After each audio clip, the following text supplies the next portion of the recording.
All right, hello everyone. Welcome to the Sunday Speedrunner Spotlight, episode 25. That's a quarter of 100. Just three more of those to go, I guess. That'll be a while. Hello Cheese. Welcome to the show.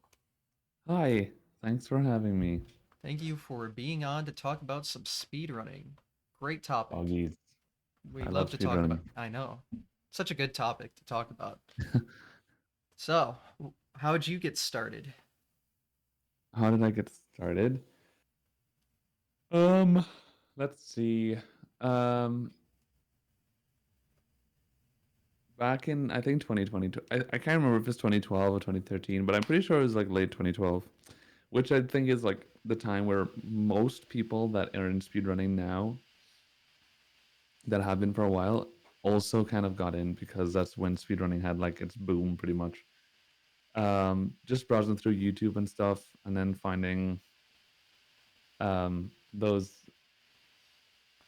classic GDQ videos of Narcissa OT runs, the Mario tasks, like the zero star. I'm pretty sure the zero star Mario task was the first one speedrunning video I've ever seen, and it was like the typical like I didn't know what task meant. I don't know who task is. Is it a person? What's going on here? And then that's what sparked your interest, and then the video and then the recommended I guess was like Narcissa writes runs and GDQ, that kind of stuff. And then after watching that, you're just like, what is this? I remember calling my brother. I was like, yo, you need to check this out. And it was insane. And then we just immediately was like, this is crazy. And then we found speedruns live because especially in those days, um every runner at GDQ they would always shout out speedruns live because it was like the thing, right? So we found that, and it was just always from then on just watching speedruns live every day, and just you know um and then my brother started speedrunning in 2013 and then did it for a long time. um in that year he did so many. He was like the kind of speedrunner that just like speedrun a lot of different games for a short amount of time, which is kind of the opposite of people like me where we want to take one game and just like go crazy with it. Yeah. He speedran Sunshine. He did Link Between Worlds. He did Dishonored, which was like a really popular game back then. I don't know what happened to that game. It kind of stopped working, or stopped not stopped working. It stopped being a popular speed game. But that game was awesome. He did so many games, and then I don't know why I never tried speedrunning. I just thought it was something that I wasn't capable of doing, or I was in school and I was like, nah, I'm too intimidated. And then 2014 is when I started, and then I couldn't stop. When you start, you just can't stop. It's just It's true. yeah.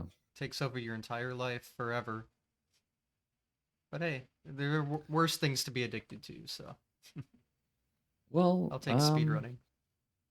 I mean, there's way worse things, but like at the same time, dude, Yeah, it's I it's mean, a yeah. passion, it's a hobby, and like it's something that I think is good to be addicted to Hmm. because if you enjoy it and it's a hobby, then screw it, it makes you happy. So yeah, Exactly. That's like exactly how I feel about it. So, right, like, it does like nothing for me personally, other than just it's fun and yeah, enjoyable. So, I mean, that you don't need any other reason, right? That should precisely, be the main drive for it. precisely. So, it's always how I felt about it. So, did you start off with Mario 64 when you got into it? Yeah. Well, I actually forgot to mention I did start off with Mario, but I there was one day, literally one day, the year before in 2013, where I used to always be an OOT guy. I used to mostly watch OOT. Hmm. Um, there was one day where I decided, like, we had OOT on the Wii, and I Nice. turned on the game. I was like, I just want to play the game, try it, like, screw around. And then I remember trying to learn ISG, which is one of the simplest things. It's like this is pretty much the simplest glitch that you can learn. It's just a combination of frame perfect inputs. And I remember doing it a few times and feeling like, oh my god, I was crazy. I just did ISG. And but then just the thought of learning other strats and learning a route and learning the speedrun, I was like, oh my, there's no way I can do that. Like, that's crazy. And then after that day, I was like, no, I can't do that. But that was fun, I guess. What's And ISG then stand 20 for? ISG is the infinite sword glitch. Oh, okay. Got it. Yeah, when you just get the infinite sword glitch and allows you to not fall off platforms. So it's like a very common glitch you do for walking on the edges of stuff and like shadow temple skip, that kind of stuff. Um, and then a year later, pretty much, when I was watching Punkade, like watching Punkade is what made me want to get into Mario. Watching Punkade, like trying to beat Siglemic, that whole grind. And then I was like, I had Mario on the Wii too, and I was like, let me just screw around with Mario, play the game. And it's just like the movement in Mario is just, in Mario games in general, not just Mario 64, it's just such a fast paced, instant, satisfactory kind of like experience. And Oh yeah. then it was immediate. I couldn't stop. I was like, this is really fun. So I ended up playing Mario, but it was not actually my original plan. You Mm. know, Yeah. it just happened. Just works out. Definitely how Yeah, I've seen it work. So, did you start running on WVC then? I did. Yeah, I ran on WBC for 3 months, and then my TV, the Sony Trinitron, Oh yeah. stopped working. It stopped working for like 2 months.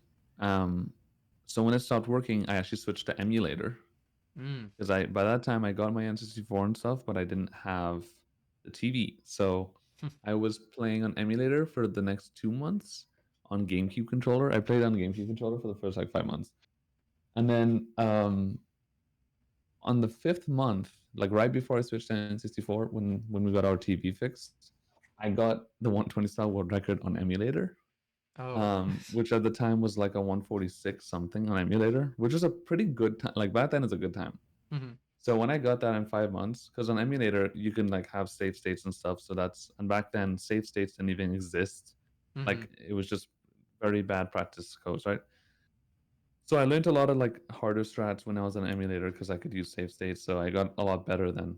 And then as soon as I got the emulator world record, Yeah. my TD got fixed. I went switched to N64, and that was pretty much it. Yeah, it was um, about 6 months after that I got the first world record. I think 6 to 8 months. Yeah, That sounds incredibly fast. it was pretty fast. It was about a year, and back then I was like by far the quickest improver. And then Simply was also grinding, but he kind of stopped and took a break too. Hmm. Yeah, Yeah. You, Punk and Simply were like the big three back then. yeah, the trio. The trio, the classic. I wasn't around back then to watch like the good times. I joined around 2017, so Oh, really? got a lot larger by then. Yeah, I thought you were around earlier than that, but okay, No, that makes yeah, sense. I'm fairly new. Although nowadays, like, new is like 6 months. Even if you've been around a year now, you're like an old timer. Yeah, Just with it's how true. easy it is to get good at stuff nowadays. So, It's true. but yeah. Yeah, they have it kind of pretty lucky nowadays to have what they have. But I mean, that's how everything works. After time, I think things improve. So I think it's Oh yeah. awesome. Oh, it's. I mean, it benefits everyone. Nothing like being able to get in. It's easier to get into speedrunning that way. You have all the tools just at your disposal more than anyone ever has. So it's like, Yeah, oh, you want to learn this? Here's everything you need at the click of a button, essentially. literally, literally, click on a So it's button. so nice. You gotta put out the money. There's Well, like you want to get the EverDrive, you want to get the mhm. thing, if you want to go RetroTink. I mean, Yeah. I mean, now it's a good money. if you wanna go on console, but I mean, you can still Yeah, emulator it out and all for yeah, true. free. Emulator, if you want to start, yeah, Mhm. it's a controller. I think that's all you need to really buy. Yeah, like you Yeah, can start off really cheap. yeah, I mean, it's only if you really want to dig in. It's like, all right, here's all of my money.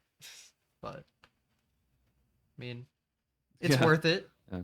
If you're into it, it's worth it, I think. So, but But yeah, setups can Yeah, get really it's complicated. yeah, I understand that there would be reluctancy in like making that jump, Mm. making that decision to spend the money. Um,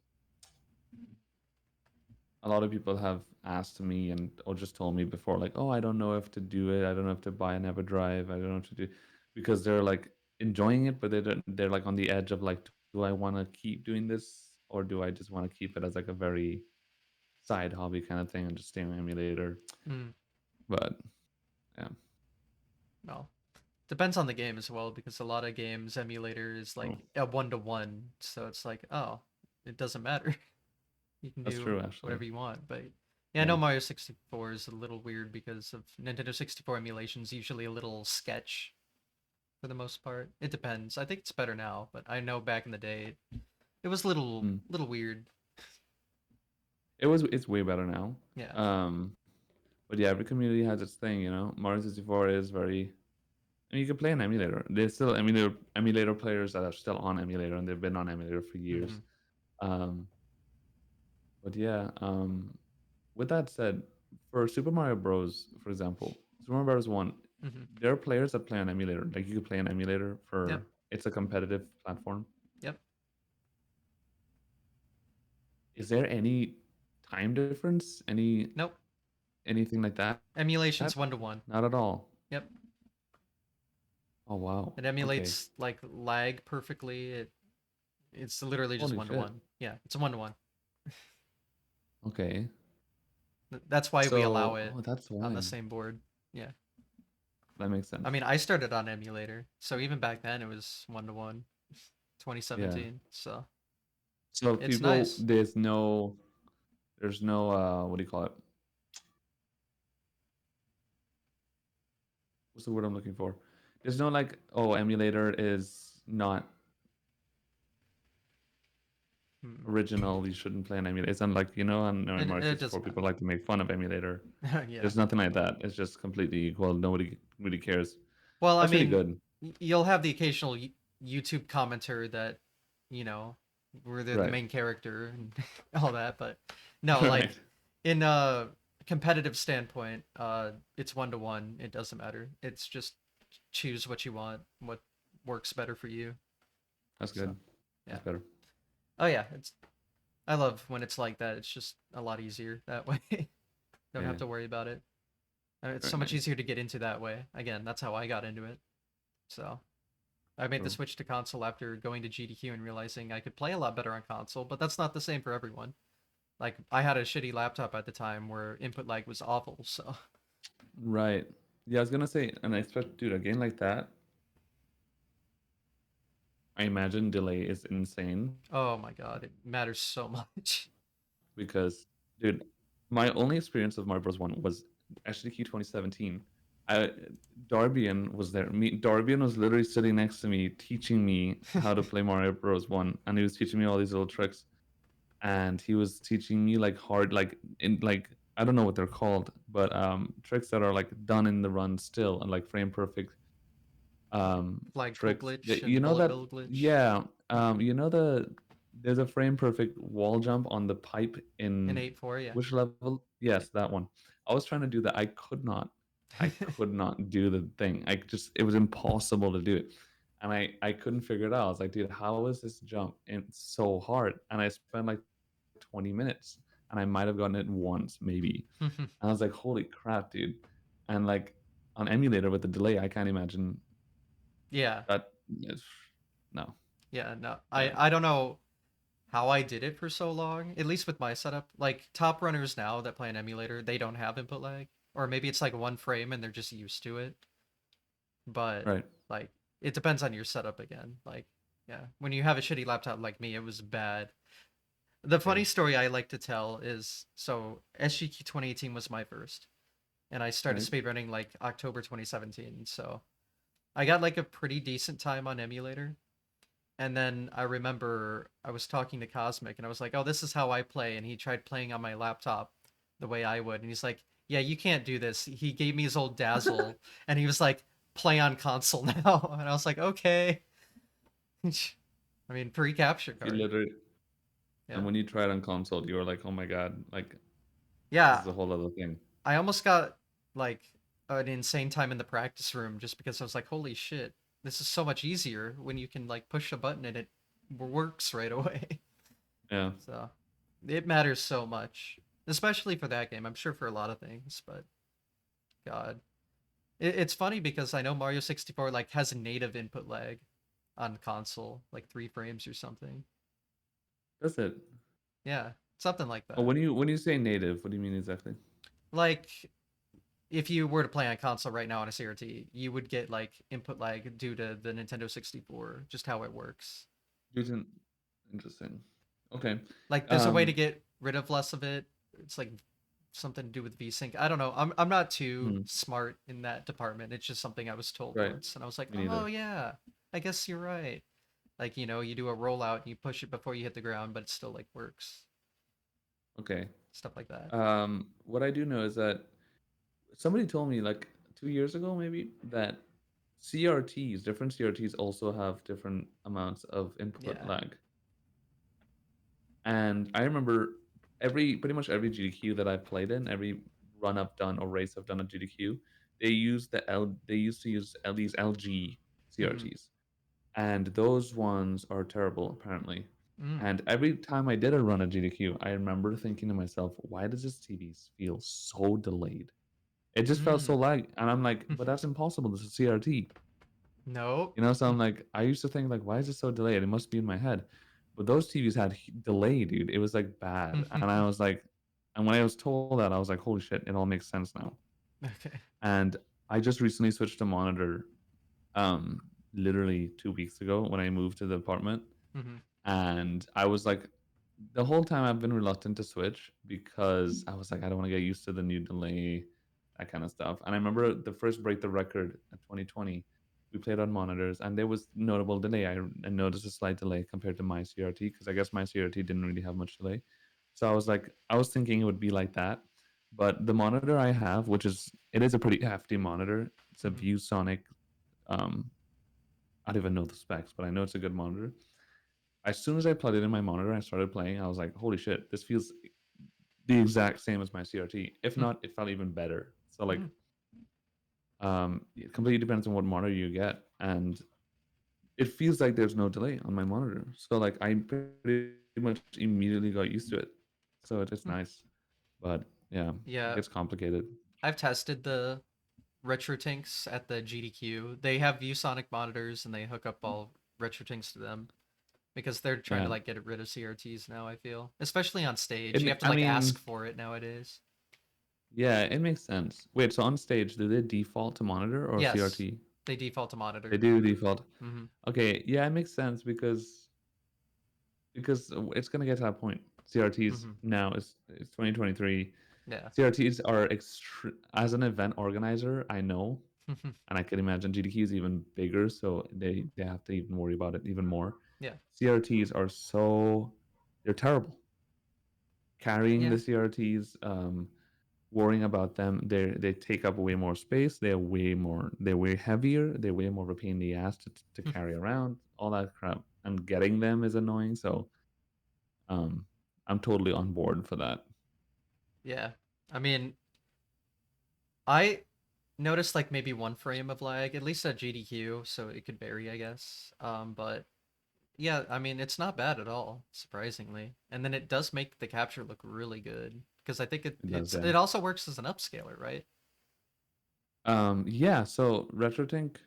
So you can use an SD capture with RetroTink, which I do, Hmm. because I have an Elgato, and apparently I didn't know that Elgato and RetroTink, they don't work together. Mm. Very rare would it work, and there's even a chance for Elgato capture cards to like to mess up your RetroTink and potentially damage it or some shit like that. Huh. So when I tried Elgato, it wasn't working, and I found out it's for that reason. So basically, what I do is I connect my N64 to my I connect the AV cable to with splitters to Mm. a normal SD capture card, the GV USB 2 Mm. first, and then that connects to the RetroTink, and then HDMI out from the RetroTink straight to the HD to the monitor. Hmm. So I still capture with my SD capture card, and then upscale to the monitor to be able to play on the monitor without lag. But you could also use the HD capture card route, just in whatever HD capture card, StarTech or whatever, Hmm. that you connect the NCG4 to RetroTink, then from RetroTink into the capture card, and then you split that from capture card to computer and to monitor. Hmm. So that is the way that most people do it, I think, because most people want to stream with HD, Yeah. and play on monitor. So I might get that soon enough, but for now, I'm still using SD capture. Yeah. I have all my consoles modded, and then I have a StarTech, but yeah, I just still play on CRT, so Yeah, I it's just mean, what I'm used to. CRT Uh, is comfy, yeah, it's pretty comfy. comfy. It was $20. I found it on Craigslist. It's in good condition, Yeah, and I mean, if I want a monitor with no input lag that like looks nice, I mean, that's gonna be a pretty penny, I'm sure. So yeah. You're that's the only thing. immediately looking at least 200, $250 probably. Yeah, like ugh. And then what was I gonna say? Oh well, yeah. There you go. Okay, yeah. um, Yeah, setups are the- complicated. That's the it's takeaway. yeah. But And at the end of the day, CRT is like comfy. It's like oh when you're yeah. used to something, and it's not a big deal at the end of the day. No, no. Just do what you want. Yeah. Whatever is easier, I guess. Yeah, But yeah, CRTs are a pain and eventually they'll all crap out, so I'm glad that they're like now there's like some 4K retro tink coming out or something. Some oh my god, massive thing. I don't know. I'm I'm sure not that'll be surprised. expensive, but I still have so many the ways. I have yeah I have the two times, which is pretty old. I mean, I've had this retro tank for 2 years, Hmm. so but yeah, Yeah, I think they have the two times at the GDQ practice room. So I've definitely tried it out, tested it out. I mean, it does the job. Um, it does the job so exactly. that's all that matters, and it does the job fairly well. Made my capture look pretty nice, from what I remember. But yeah, I don't know. Maybe someday, but at least right now I'm so used to my setup. I don't want to mess with it too much. I don't really Yeah, have the yeah, money to mess with it anyway, so yeah. that's the other thing. That's the most of the problem. But yeah, I mean, making that jump just feels like it'd be such a big endeavor. But if it if you see no like difference in the lag, that's impressive. That it can be Yeah, that good. Because true. yeah, again, like they had ViewSonics at GDQ practice room. I don't know like what kind of monitor, but like there was at least one frame that I could tell. But I mean that when it's one frame, it's not that bad. But I mean, it was noticeable almost.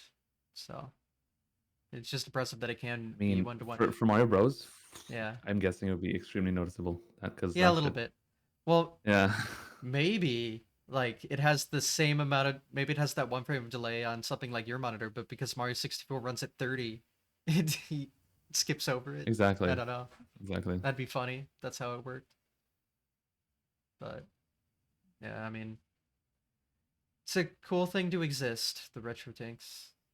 I know so Definitely. many people that have made the switch, so I'm glad they have those options, making it a lot more Yeah. like convenient depending on your setup. So always a good option. Um, so I guess we can jump back to uh the history. Oh, as my internet craps out on me. 1 second. Oh, am I off? I think I'm off. Yeah. Okay. Un momento. That's weird. I thought I was on the good Wi-Fi again.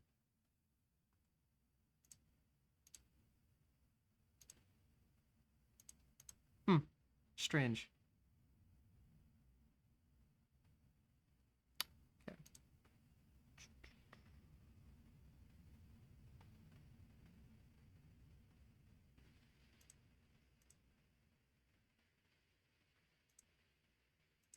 Let's see.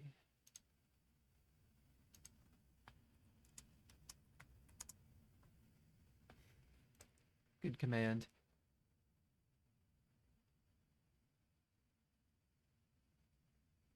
I think it says I'm online. Oh, Yeah, you're online. okay, there we go. Okay. Yeah. So as I was saying, my internet sucks. So Very good. very good.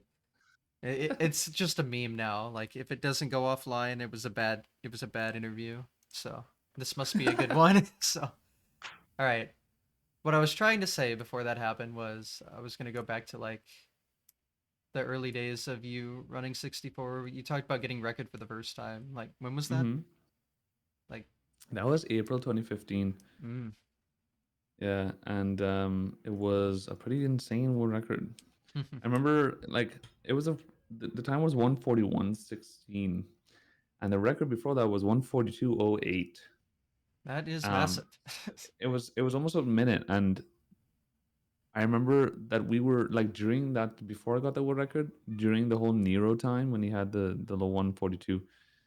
Me, Simply Punky, we would have regular conversations on stream about like oh the threshold of 120 star and what we think was like possible the best time that we would see like, anytime soon, and we would always be like, oh, there's no way like lower than mid 141 is going to happen anytime soon, like it's way too hard, blah, blah, blah. And then I just pulled out that run and everybody was, it was huge, like that time was like insane. And that's when I first started realizing what the like what what I guess what is possible in speedrunning and Mm. what we can actually achieve. And I was like, holy crap. And I thought like I'm never gonna get a world record ever again. That's way too hard. And then literally about a week later, I beat it again by like 5 seconds. So it's easy. Oh Oh yeah, this yeah, game is easy, dude. free game. Yeah, that I didn't realize just how massive of a cut that was Yeah, it was back crazy, then. Wow. crazy times. Yeah, it's also crazy thinking about that and then how much lower it is now. Yeah, and people always ask me like, do you think nowadays it sucks because the world record is so hard to beat now and everything is more optimized and it just feels like not like it's not like that epic like oh my god what's gonna happen. um and the reality is it's like now is more exciting than it was before because now there's so many players, Mm-hmm. and now there's so many players that can get world records, so much competition. And we should be grateful for that because like anything could have happened. It could have been that I stopped playing years ago, Punky stopped, and people just didn't care to get good, and 120 star could have been dead now, like but it's not like that. It's just more popular than it's ever been. So I think, if anything, I think now is even more exciting than it used to be because of that. So Yeah. like, there's so much competition now. Yes, it's hard as shit. Yeah. It's so hard to get working out, but it's just so cool because we don't know. Like, you literally don't know who's gonna get world record next. It's like 6 people that could get it, and I think that's exciting as hell. Like, Oh yeah, it's you just really great that it keeps growing. don't know who could get it. Yeah, it's Quite awesome. literally. Like especially how massive Ouija's PB was when he got it. Yeah. And with that mistake, I didn't know about the HMC thing until he tweeted about it recently, Hmm. where he literally just was going to reset and stopped moving after Yeah, a and missed he Toxic Maze BLJ. he stopped moving. So the funny thing is, missing it like that is probably the best way to mess it up because you can Mhm. quickly go back in the door, do the setup again, and you're realistically losing probably only about 10 seconds. But because he stopped moving for like 5 seconds, it made it worse. It was like in total, he probably lost like, yeah, 15 to 20 seconds, which in the big scales of things is not that bad, especially if you get good RNG, which he did. He got very good RNG in that run. Mm. Because coin RNG alone, if you get bad coin RNG, that alone could make you lose more than 20 seconds, right? Oh yeah. So there's many things that go into play in a 120 star run, but it really is funny that he actually, if you look at when he stopped moving and he was going to do the trick again, his timer stopped for like 15 seconds. Hmm. and the reason why his timer stopped is because he actually resetted. Mm-hmm. But because he got a gold somewhere in the run, it asked him, like, "Are you sure you want to Yeah. save your splits, whatever?" So it didn't actually reset the split. So he just decided, "Screw it, I'll continue." And then Got world record. you know what I mean. So like, but that's why you gotta sometimes just Keep going. hold in the rage and just Yeah. keep going. Yeah, like Oh yeah, because it's hard, but yeah, so true though. ego in speedrunning is such a big thing when you Mm-hmm. get good at games and we're just like, fuck this run, like we don't want to continue and everything is bad. Sometimes you just gotta, you know, suck it up and keep going because you literally can get a world record. Mm-hmm. It happens, and that's proof. Yeah. See, what I do if I fuck up is I complete the run, get world record, and then say, God, this run fucking blows. That's the Yes, strat. that is the strat. Yes, Mm-hmm. the cringe strat. Oh, the cringe I used to strat. be like that, I'm ultra but cringe, yeah. I stopped being like that quite a few years ago because I guess because world records are so hard to get in Mm-hmm. Mario 64 that when I do, I don't care if the run feels bad or good. I'm just like, because you're just like, because you get a world record. So Yeah, I you mean, yeah. actually did it. Getting a PB in that game is so hard now. So like any run that I PB, I'm like, this is a good run. Mm-hmm. It's a good run, Yeah. even though some parts were shit. But I mean, with a run with, that much coin RNG, that long, the amount of stuff you have to do, like, there's going to be some error. Always. There just many, has to be. many, Yeah, many. Unless it's 16-star world record now, but yeah, I mean, again, 120 is just so long. There has to be yeah, just something. yeah. It's way too hard. Like even because our gold splits are also so optimized, and some stages you can only get a gold or even close to your gold, assuming you get really good RNG. Hmm. Like BOB, for example, BOB 100, you get any, like even slightly bad RNG, you're losing seconds to your Hmm. gold. Um, JRB, if you don't get insta ship clip, you're not probably not going to get a gold. And that's like 2 seconds you lose just from a bad ship clip that you don't really have control over. And all those things add up. So like some of best, especially in a game like Mario 64 or especially in 120, is kind of deceptive like that because it's like we have a low 135 sum of best, but getting a 135 even is impossible right now because even if we play to almost perfection, we would lose so much time throughout the run just because of coin RNG Hmm. and just because of slightly unoptimized gameplay that we didn't really make.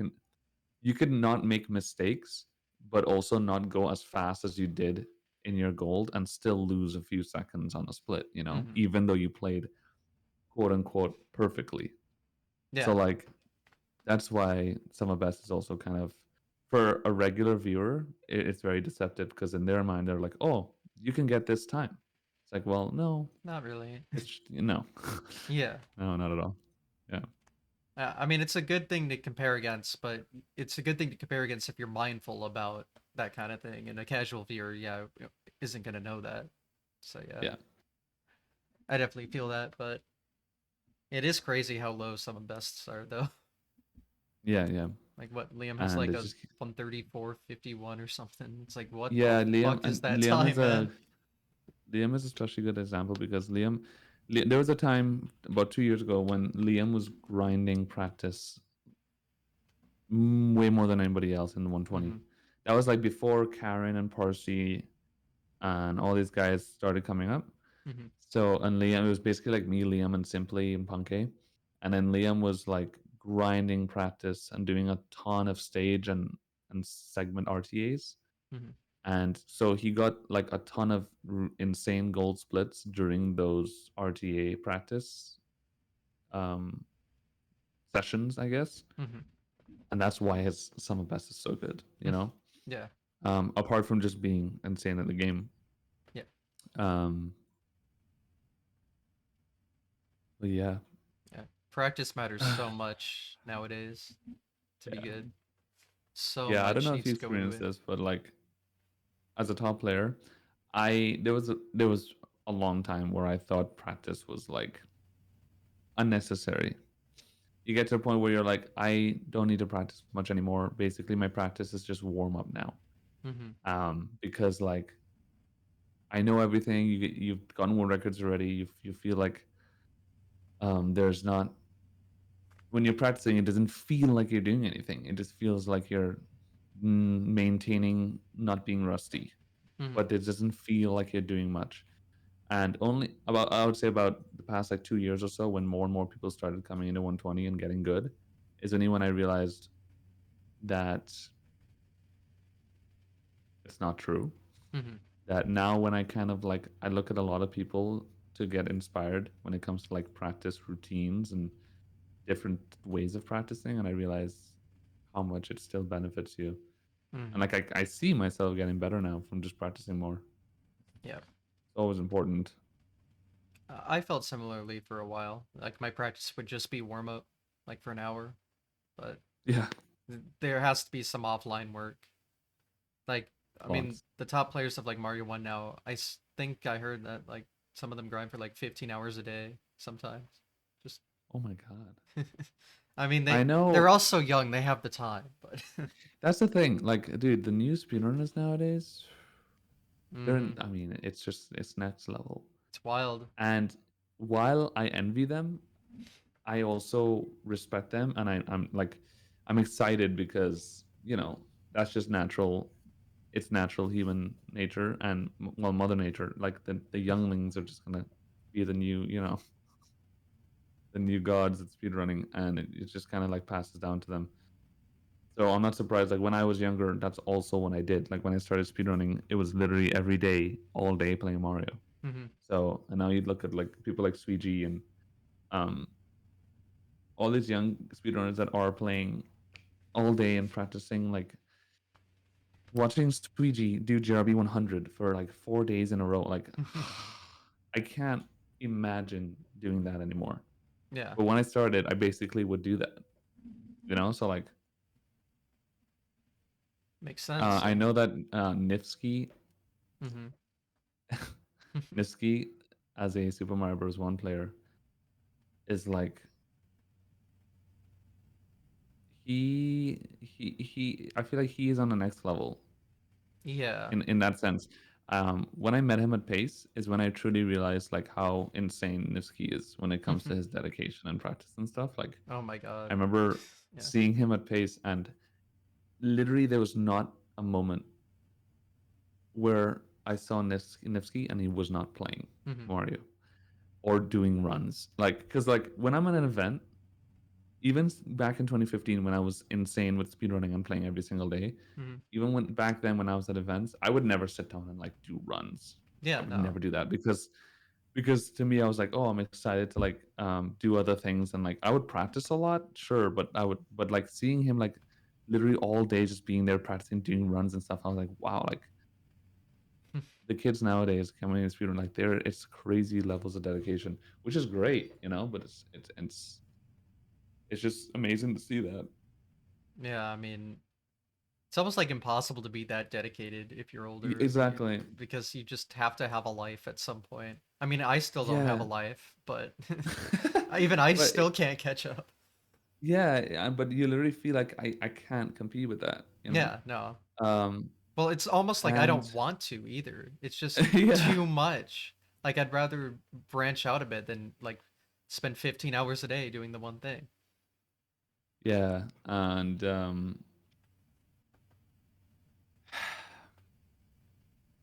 I guess there is like from okay me for example, I because I've played so long, I'm really good at the game and I Mhm. understand the game to a point where I mean, I guess I don't think it's true saying that, oh, I can't compete with somebody like Suigi because he's just gonna grind. He's gonna overgrind me at all times.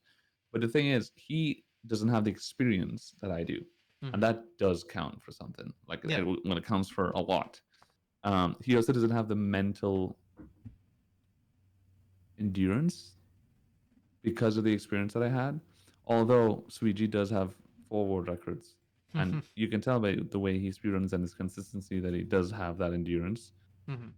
But still, like with the years of experience that you develop as a speedrunner, that I would have, for example, I don't think it's true. Like, it's probably not true that I can't compete with him because I can. I Hmm. do have the skill and knowledge that I could probably keep up with him, even if I don't put in the practice hours that he does. Because at the end of the day, I still have thousands of hours more than him, probably. So, Hmm. like, you know, it's not impossible, even though it feels like it's impossible. But yeah, Yeah, it all depends who on knows? how dedicated you want to be at it. Yeah, So yeah, it makes sense. I mean, just because one person is like on another level doesn't mean other people can't be. yeah, exactly. Like, I mean, there are tons of other like top level runners that you probably don't even know about in whatever game. So that could just do it. Yeah, It could just happen. You never know. yeah. So yeah, but unfortunately, most people just see the record holder and they're like, "Oh, there's the goat. There he is." And I mean, in a sense, like yeah, but also there's like other people that are good too that could easily That also could do also be things. the goat. Yeah. They could be, but yeah, it's weird. Like there's I feel like there's some disconnect between like casual viewers and like speedrun viewers that have like been watching stuff for a while. I mean, yeah, there's a huge disconnect. Oh my god. Um, there's a huge disconnect, and it's natural that viewers would have their favorites and Hmm. stuff like that.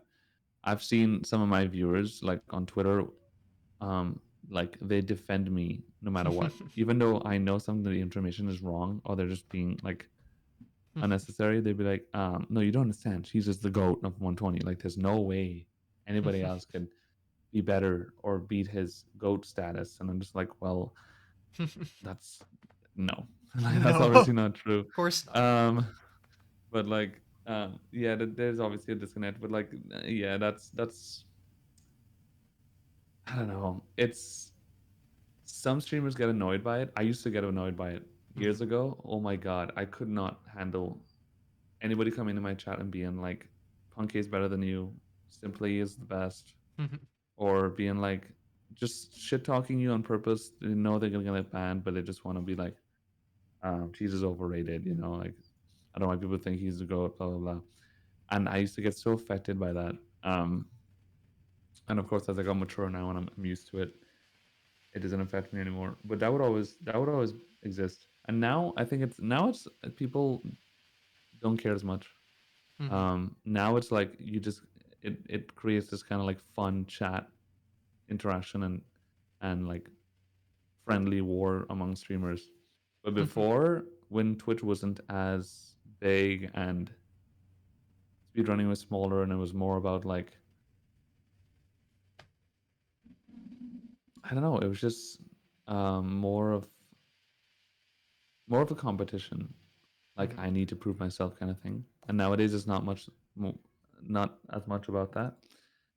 But It's more back of a then, when it was like showcase. that, everything was a big deal. It was like, oh my god, this guy was shit talking the streamer, and blah, blah, blah. Now it's just whatever. Huge drama. Yeah, now Finally, it's just GTM's fun. getting what he People wants. just milk it. They milk it for content now. Yeah. That's what it's all about. It's a milking for content. Hmm. Definitely. Yeah, I used to get really annoyed with similar things. Yeah, Like still I do sometimes. It depends on what was said, I guess, but yeah, yeah, I mean it's it's just something natural. you have to yeah. Like the person saying that, you just have to remember they're an idiot. They don't know what they're talking Yeah, about. they, they don't know what they're talking about exactly. Hmm. And anyone that's like a top level player knows that it's not true. Yeah, So that the people that are important to you are the people you should care about what they're saying, not some random idiot who's just like, exactly. well, I'm a genius and the main character, and you suck. Yeah, okay, man. Have a good day. But it's And just banned. Well, maybe have a little fun with them before banning, but yeah, I love doing that. I always do that. I don't like yeah, banning right away because it's yeah, boring. it is I would boring. like screw around with them. Sometimes I won't even ban them because they just stop anyway. They would just say that thing and then leave. Yeah, You don't even. and then they'll never come back. Yeah. Yeah, it's funny. Uh, I haven't had too many. Like, I don't know what it's like to be like a world record holder that's like popular. So I don't know just how bad it can get. I've never Yeah. had that personal experience, so I can only go off of limited information from personal experience. So, Yeah. but yeah, I can just imagine it being such a pain, like especially before you're used to it.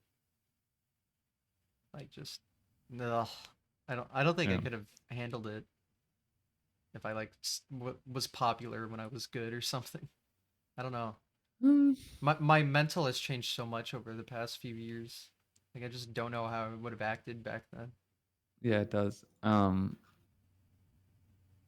I was not handling well either. Mm-hmm. When I first got popular in 2015 was a pretty tough month. Like, I would even say most of my streams, there was at least once or twice where it was like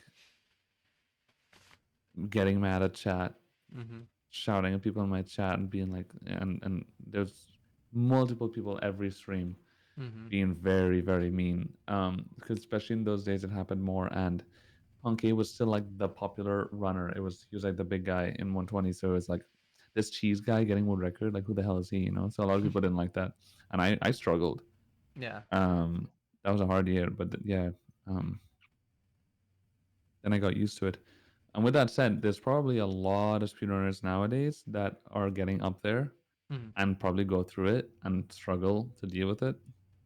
Um, Definitely. it's something that I think every speedrunner would probably have to go through at some point Yeah.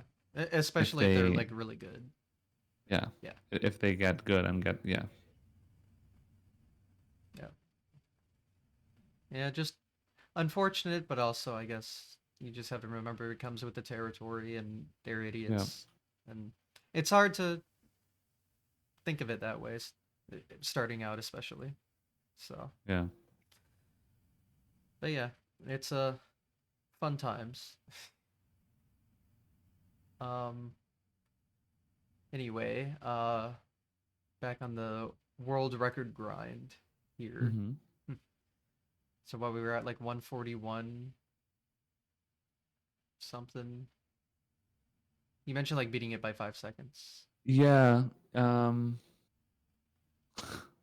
yeah, and then that was pretty shortly before SGDQ 2015. Mm. Um, yeah, it would have been about May, and then SGDQ 2015 was June, and then that we had like the big epic three-way race, me simply Punky 120 star race at that GDQ, and then um, I remember right after that GDQ, I didn't go home. I went to Orlando for like a week with my aunt and her kids. We spent a week in Disney World after that. And while I was at Disney World right after GDQ, I remember opening Twitter and seeing Punky broke the world record. And he not only did he break the record, but he got the first 140. And I remember being really sad about that because I was like, I wanted to get the first 140. And I was like, that was the only time I really felt like angry that somebody took my world record. Mm. Because it was also the first time I lost the world record. It was the first time I got it, the first time I lost it. And I was Okay. like really salty. I was like, I can't believe he beat the world record. And That I'm not even bitch. home. I was like, what the fuck, dude? Mm-hmm. Um, and then ever since then, that's when the Punky and Cheese arc started. Me and Punky exchanging world records for like 2 years, 3 years. And then I got it like when I got the 139 in 2017. Then that was pretty much the last time that Punky had the world record for a very long time. And then it was me and Batora. Um, and then after that, that was pretty much it. The Liam arc started, and then simply, and now yeah, now there's like a billion people. Yeah. So you got the first 39, right?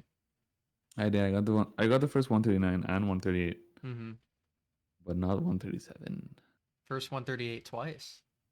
Yeah, true. Cool. Unverified and verified. Yes. Funny. That was a cringe moment.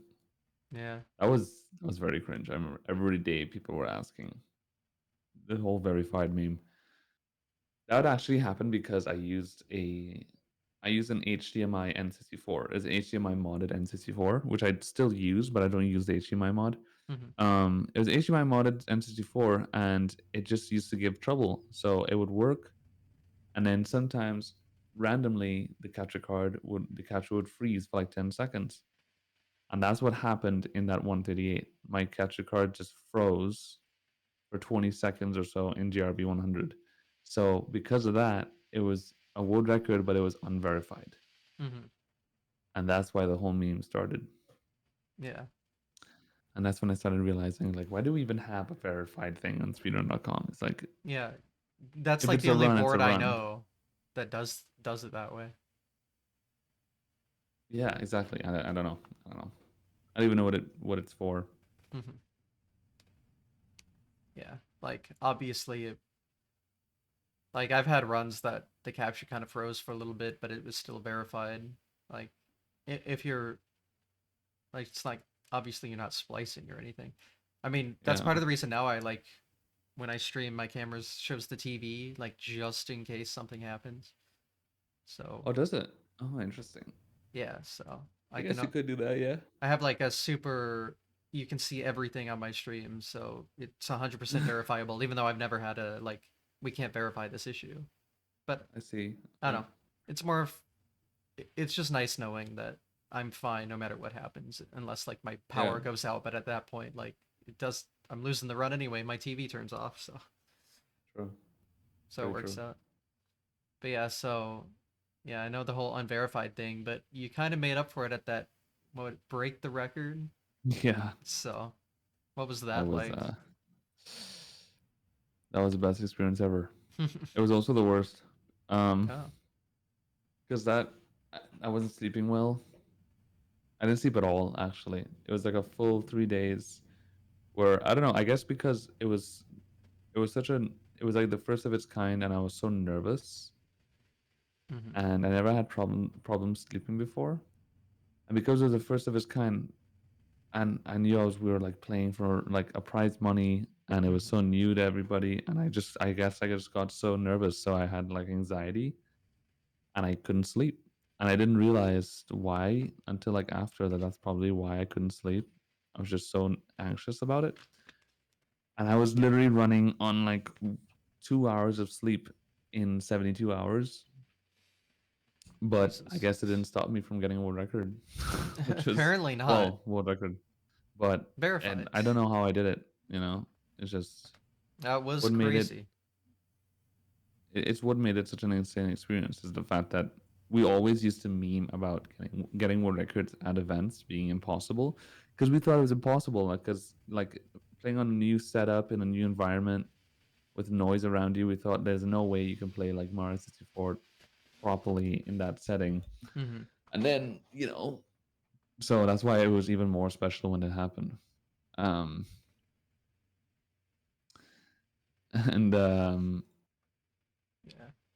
I mean, if I had to choose one single-handedly like best moment in speedrunning, it has to be that moment. Yeah. Just off of principle, and because they had the bounty, we had the easy skate bounty, Hmm. and the other thing, the Algado thing. So I won like a bunch of money. So it was just crazy. Yeah, It it was all awesome. just came down to that. Yeah. How deep? It was the final day, right? No, it was actually the second day. That's the Oh, crazy thing. I really? got it on the second day, and then the third day. So I thought Huh. when I got the world record, I thought maybe I could sleep tonight, and I still couldn't. And then the next day, I was so tired, I felt sick, and I did runs, and I tried to do runs. I was just so tired, and then that whole day was just hoping nobody beat the time. And yeah, That's it was crazy that very, that was the second day. Wow. yeah. Because I guess all the That is, footage I've seen from the event is just that, so I'm just like, oh, I assume this yeah, was the end of the event. yeah. That is Wow. true, actually. What Dirtpad said in chat. Like on the last day, there actually was a run that I had in Rainbow Ride. Um, Mm. where I went. I think I went for the. I think it was barely what I could pace, and then I went for a crazy strat in Rainbow Ride 100, where you skip the pole, Oh, the triple jump the dive. triple jump dive Yeah, thing, yeah. and then I think I missed it. and died or something like that. And then it was still a really good run, but then I was on the carpet doing 100 coin, and I got distracted by Simply, Hmm. something that Simply was doing, and then I fell off the carpet and died. I was like, wait, and it was really funny. And but apart from that, I don't remember much from that day at all. All a blur. Yes, literally. Yeah. Well, if you ever need to remember, it's cemented online. At least Yeah, one part of it forever. yeah, So there you go. Yeah. So that was the first like live live what do they call it now? Live time attack, LTA. yeah, yeah. Yeah. Lifetime Attack LTA. And those have just been popping off recently in a bunch of different Yeah, I places. mean, like, so Break the Record was the, I guess, the first time the format was done, right? And everybody realized it was a really good format. And then GSA, for example, we were like, at GSA, we were doing tournaments and that kind of stuff. Mm. We thought, let's try that format again, and it was great. And then we realized that it's just the best format for speedrunning. It makes the It's a most sense. great format. Yeah. It's great. It Mm. gives you, it's the real speedrunning experience that we're used to, which is we get to do our runs on our own time and take breaks when we want. So it's just the best, comfiest format. And then we just came up with the name Lifetime Attack because it just what makes the most sense. It's a Yeah. lifetime attack, you know. It is. Yeah. Yeah, and that's just like it's just solidified itself as the main speedrunning competitive format now. So, Hmm. which thankfully, because I think it's the best one.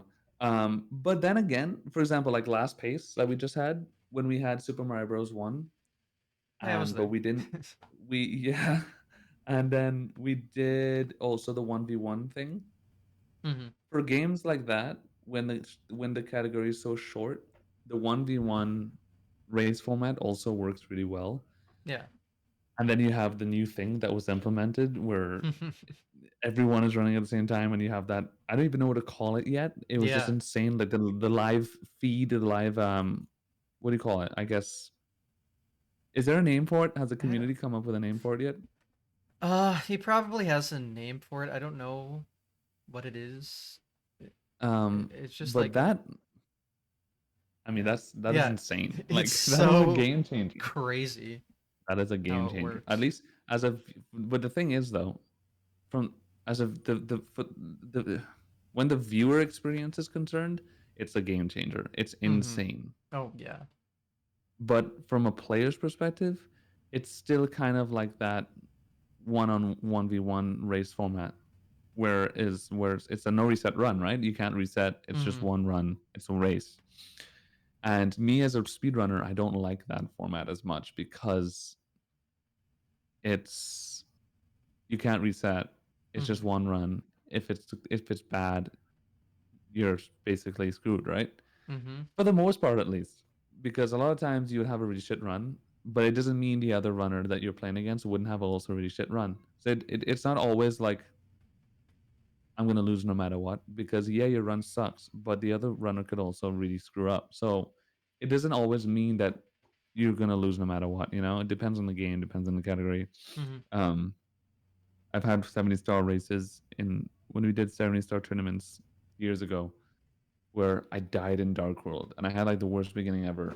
And I was like, I can't even get a 48 anymore. And I'm like, well, the chance I'm going to win this is like zero. So this sucks, you know? So then Hmm. most of the race, the other player is just way ahead and it's not as exciting.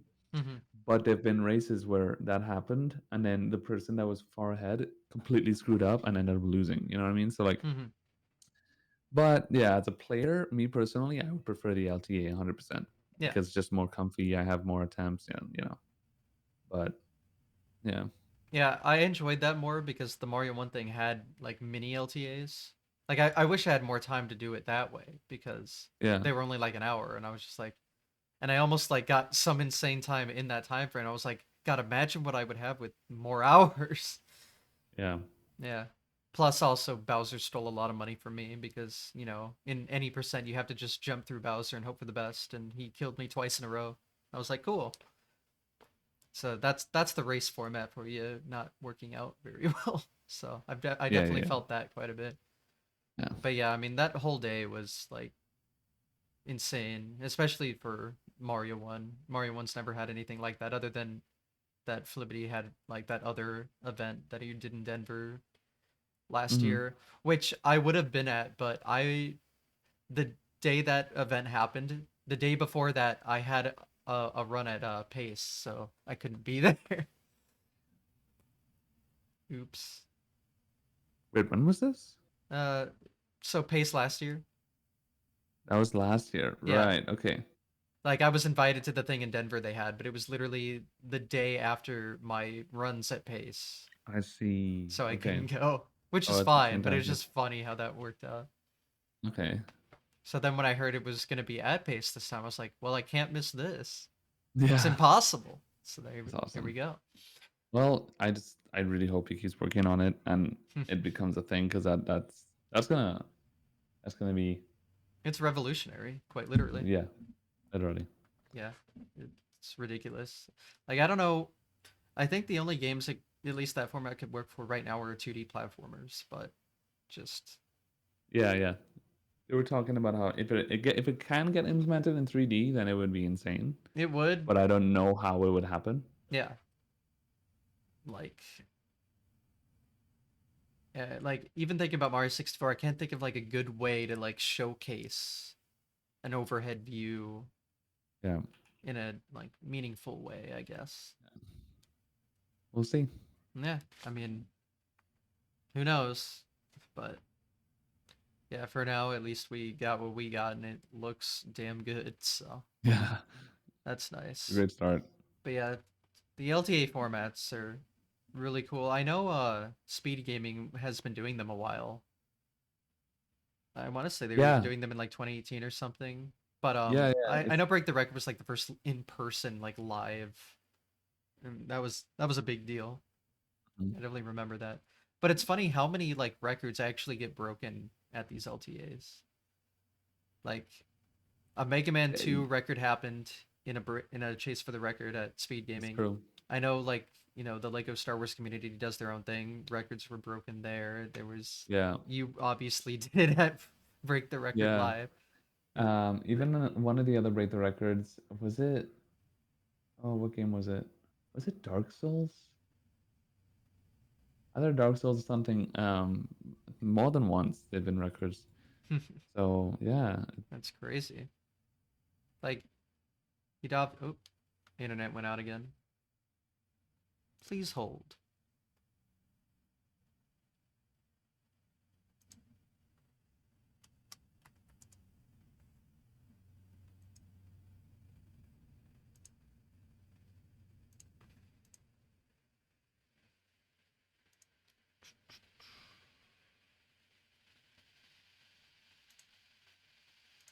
We back. I Hi. Yep. I well, you can imagine what happens. So hopefully OBS reconnects soon. Yeah. Okay. There we go. hi OBS. Yep. It's back. Woo. Love my internet. Anyway, someday I'd love to fix this, but uh, I mean, I've literally complained about my internet probably every single episode I've done, and this is episode 25, so we're all used to it by now. Yeah, of course I have an iBot command just for that. I'm well aware of the issues. Um, all right, where were we? I think you mentioned like Dark Souls, bunch of records broken, Yeah, break the just record that, stuff. this it's and I think what has to do with it too is that when people are doing LTAs and they're kind of almost forced to not reset as much Mm-hmm. and just continue runs that otherwise they might not Mm-hmm. if they were just doing runs on their own accord. And a lot of those runs are still good enough to get world record that end up being world record because they didn't reset. Mm-hmm. So it basically gives them more chance to get world records Yep. and then ends up happening. So like there's also that factor, I think. Yeah. I mean, it's you'd think Yeah. like you'd play worse in like that kind of live setting. I guess it's better for like online. If it's like an online LTA, then you're still like doing runs as you normally would. So Hmm. I guess that's normal. But like at a live event, like in person. I mean, it still happens. Again, like you're like the prime example of it happening. So Yeah.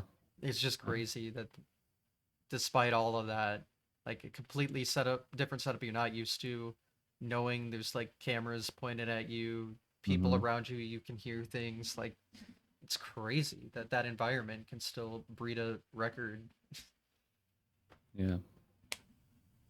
But yeah, Yeah, yeah, yeah, those yeah. formats are just so fun to watch, and I'm glad they're taking off. Like a bunch of different people are doing their own, and yeah, they're just so fun to watch. It makes like grinding for a There's record in a certain game more enjoyable.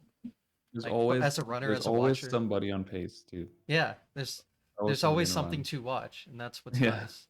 Like when I Great. watch Twitch, I usually always have a multi-stream anyway, Yeah. just so I can see what everyone's Exactly. doing. So you essentially give me a free multi-stream for a certain game. It's like, oh, cool. Yeah. So much more content to focus on. But yeah, such Content. such a good format, and so many more options for that format now. It's great. So hopefully that keeps going well. Um, kind of want to talk about GDQ since you mentioned. So you went to what was it? SGQ 2015 was that three way? Yeah. Was that your Um, first like event that was my speedrunning? first ever event, Mm-hmm. SGQ 2015. Um, I was still in Trinidad too. So it was, far away from Yeah. pretty much anywhere that had any Mm-hmm. events. So I remember at SGQ 2015, it was a pretty big decision. And my parents were nervous about it. My first time flying alone, Mm. first time going anywhere alone. And it was a pretty, it's a big decision for them. And they were nervous about it. I was nervous about it. But I was like, I have to go, dude. I am the world record holder. People expecting me to be there. We're doing a race. It's going to be awesome. And it was like the best decision of my life. Like that one event made me really fall in love with the community and want to just keep doing it. And I was like, I have to go. And so like I went to every GDQ after that until I didn't go to AGDQ 2017. And I think it was because mostly a money thing. It was insanely expensive. Like, I remember the flight to and from was like $1,500 maybe. Oh my god. It was crazy, and I was like, I can't do this year. It's too much. Um, but I went to almost everyone apart from that, and then up until COVID. Mm. SGDQ 2019 was my last. Mm. Yeah. Yeah. My first was SGDQ 2018, and then I went to every one except SGQ 2019 since. Okay. Yeah, that's right. Actually, 2018 was actually my favorite. That was Mm. probably my favorite event out of all the GDQs. Hmm. I don't even know why either. I think it's because there was just so many people at that point that went that I knew and I was friends with, and every day there was something to do. Wow, there was something that we were doing, um, Yeah. and Um, it was good. Yeah, I know a lot of people are at that one, and it kind of sucks because that was my first event. I was so new, so I didn't know anyone. So I kind of just sat in the practice room and just played a game for the whole you played week, the game. and then Yeah, that I mean that's normal. yeah. But God, yeah. I mean, that event obviously holds a special place in my heart just because it's the first one I went to. That's what got me to switch to console. It's what like was like, oh wow, this speedrun community is full of awesome people. Like Hmm. you don't really know that when you're just online in chat rooms. So That's what I always it's say. so Yeah, when good. you go to the event and you actually meet the people, you is when you realize that everybody is in the exact same boat as you. Yeah. Everybody is like as nervous but also as excited to Hmm. meet everyone and to like get into it, you know. Oh yeah. I know a lot of people that don't go to events and stuff and don't meet people because of the fear that they're alone in the way that they feel, Mm. when in reality everybody feels the same way. Everybody is as nervous and as socially awkward or whatever as you are, because you don't know them in real life, so it's normal to feel that way. Hmm. And then when people go, then it's always the same thing. It's always like, oh my god, I'm so glad I went. I didn't realize everybody was just so cool. And it's always worth it. It's worth it to go out there and meet the people. And It's awesome. Oh yeah. I mean, I have like a personal goal to never miss another event, even though I'm broke as hell. So I don't know why I would ever decide that, but I mean, here we are. I've been to every That's a good GDQ goal. after COVID. I've been every pace after COVID. That's I awesome. I plan on going to the next one. Hopefully I can stumble upon some money, but until Yeah. then, I've at least I don't know registered. So What state do you live in? Illinois, That's not too bad. it's great for That's a top. SGDQ. Flights are so cheap, and they're not even an hour Yeah, in the air. that's right next to HDQ. Yeah. Everything If they else, eh. I mean, it's worse if you're West Coast, obviously, but West Coast will be the worst. Yeah, yeah. especially speedrunning. Hmm. Most speedrunning events are East Coast or Midwest, especially East Coast. Which Yeah. I guess, well, I don't know why that is, but um, There's like Calithon or something, and then when GDQ had their Twitch cons, that was obviously California yeah, as well, well. yeah, TwitchCon, Hmm. TwitchCon is West Coast, so there's that. Even though I mean, I wouldn't count that as a speedrunning event. I guess It's not, just that and they don't even it do it has speedrunning. anymore. So yeah, but Yeah, which is, well, I don't know if they're gonna do it this year. I haven't heard anything about it. Um, they did it with we they did it with GSA last year actually. GSA had the Super Mario Maker 2 season finals at TwitchCon last year. Hmm. So we'll see if they do it this year again. Yeah, I don't know. I just haven't heard anything about it. So Yeah. I mean, TwitchCon's so expensive anyway. I don't think anyone I know is going regardless. So Yeah, TwitchCon is when I saw the price of the tickets and I was dumbfounded hmm. how expensive they are. I'm not sure why it's so expensive, but Yeah, just no thanks. yeah. I'm already struggling. I don't need more reason. I'm already trying to go to like 4 events a year, or however many it is now. Yeah, dude. A But lot. yeah, I mean, events are, at least I've always said, the best part about speedrunning. So Yeah, they really are. I agree with that. that's why if I have to do one thing, it's that. So got to get the grind set just to be able to do that. But yeah, so you've been to a bunch of GDQs then. Hmm. You haven't been to one after COVID, right? I have not. So Okay. I have not been to um I haven't been to any GDQ. I remember when was it? Was it 2021? Has it really been that long? Oh my god. Am I that old? I can't remember if it's 20. No, I don't think they had events yet. No, they didn't No. have live events in 2021, obviously. So last year summer when they had the SGDQ, Hmm. and I think I even had a run. Yeah, I had a run in, and me and Simply were going. And about a month before the event, I got an email saying that, hey, we need your COVID vaccine um, documents. Hmm. Basically, weren't what what their policy could accept because I only had 2 shots, Okay. and they require a booster shot. They require at least 3 shots, Hmm. and I didn't know that. I Mm. assumed that it was just 2 shots, like everything, like everything else, pretty much. Everything else just expects 2 shots. When you were back then, when you were flying, it was just the 2 shots Yeah. because that was the standard, right? So I got an email saying, "Hey, you need to get a booster shot by this date," and it was like not even 2 weeks after that, right?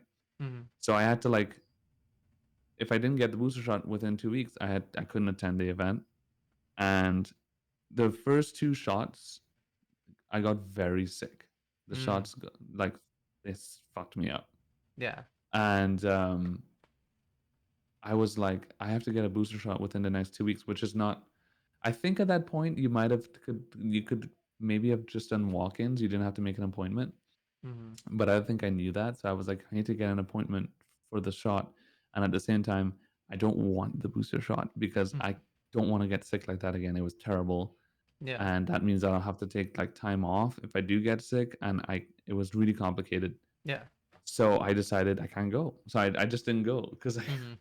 I told him, listen, I can't go. So like simply did the run by himself, and he did it online because he then that was also the event in GDQ where he went and then went home halfway through because he had something going on. Yeah, It was a mess. I thought that was weird because like I saw his Yeah, run, but like a few days ago I met him. So I was like, yeah. wait. It was He went weird. home. So so that was a pain in the ass. And then after that, I just haven't gone to GDQ since. Mhm. Because I think they still require the boosted shot. Uh So I'm not sure. So I don't know. yeah, I I don't know know if they this do. If time the they, restrictions were a little less, yeah, but I don't know about in the vaccination terms. I will say though, the past two events, you know how there's always the GDQ flu, right? You always yeah. get sick at a GDQ. I haven't been sick the past two events, so whatever they're I mean, it doing is makes sense. Yeah, working. yeah. It's working well, but But they have a very strict. They have strict rules now. Like you have, hmm I think, as according to what I've been told, they have it where you have to be like certain amount of seats apart from each other in the stream room. You hmm can't be like congregating in like big groups and stuff. yeah, And you have to have that the was mask. So 2022, 2023. They it was mainly just masks and like yeah, use Germex one now and again. yeah, Like it wasn't too yeah. bad. See, The arcade was back in full force. The practice room, they had mm, some more stuff set up. It was a lot nicer this year. okay, So I think next yeah. year will So be a little more normal, maybe just still masks, which is fine. Again, whatever they're doing keeps me from getting sick despite me like partying at night, so yeah, works for me.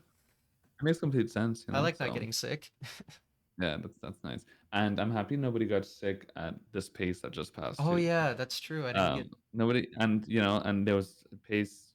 We don't have the mask requirement, hmm so when nobody got sick, I was like, thank God, Yeah, So because that's a good sign for future events, last hopefully. year that especially that last day COVID got passed around. It did, yeah. I know I remember that. it, and I guess I can escape it because that like last night party room was my room. Me and Badronis's room. Yes. So just no escape. But yeah, so that Yeah. was my first time getting COVID. And so when I'm flying back home in that morning, I didn't sleep because they were partying all night, and Right. I had now gotten COVID. So it like hit me the next day probably worse than it should have. Like I thought I was dying. It was not fun. But it was only one day. But yeah, if that's what COVID's like, I wouldn't wish that upon anyone. But Yeah. that's the Yeah. first and only time I've ever had it, luckily. So It affects everyone differently it because does. It's crazy. my brother got it and he's not vaccinated and Mm. he got it way um just not as bad at all. It was, you Mm. know, and I Yeah. got it pretty bad and I'm vaccinated, so Yeah. I mean, it's definitely better to be vaxxed, but yeah, it can still mess you up. Like, I'm grateful I was vaxxed if it was because it was just the one day of bad and then it was like cold. I was like, okay, I can deal yeah, with that's that. usually how it is. It kind of has become I didn't lose just taste or smell or anything. yeah, yeah, exactly. It's kind of just become like another cold, you know. I think a lot of people nowadays like that get a cold or COVID, they kind of a lot of people can't really tell the difference much anymore. And hmm a lot of times when people get a cold, they don't even test for COVID anymore because hmm even if it is, it's becoming that like no one cares anymore. Yeah. But which I thought was gonna happen anyway. So I mean, yeah, it's gonna happen for anything. But yeah, I think in the future, yeah, you can, you get your yearly flu shot or whatever. Maybe they can slip in some COVID stuff with it too, and it's like, all right, yeah, there you go. true. At least that's what I'm hopeful for because that would just make everything nice and easy. A lot easier.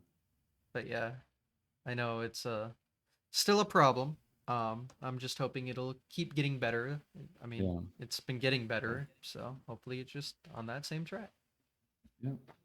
It's what matters. But yeah, I'm definitely a good advocate for being safe.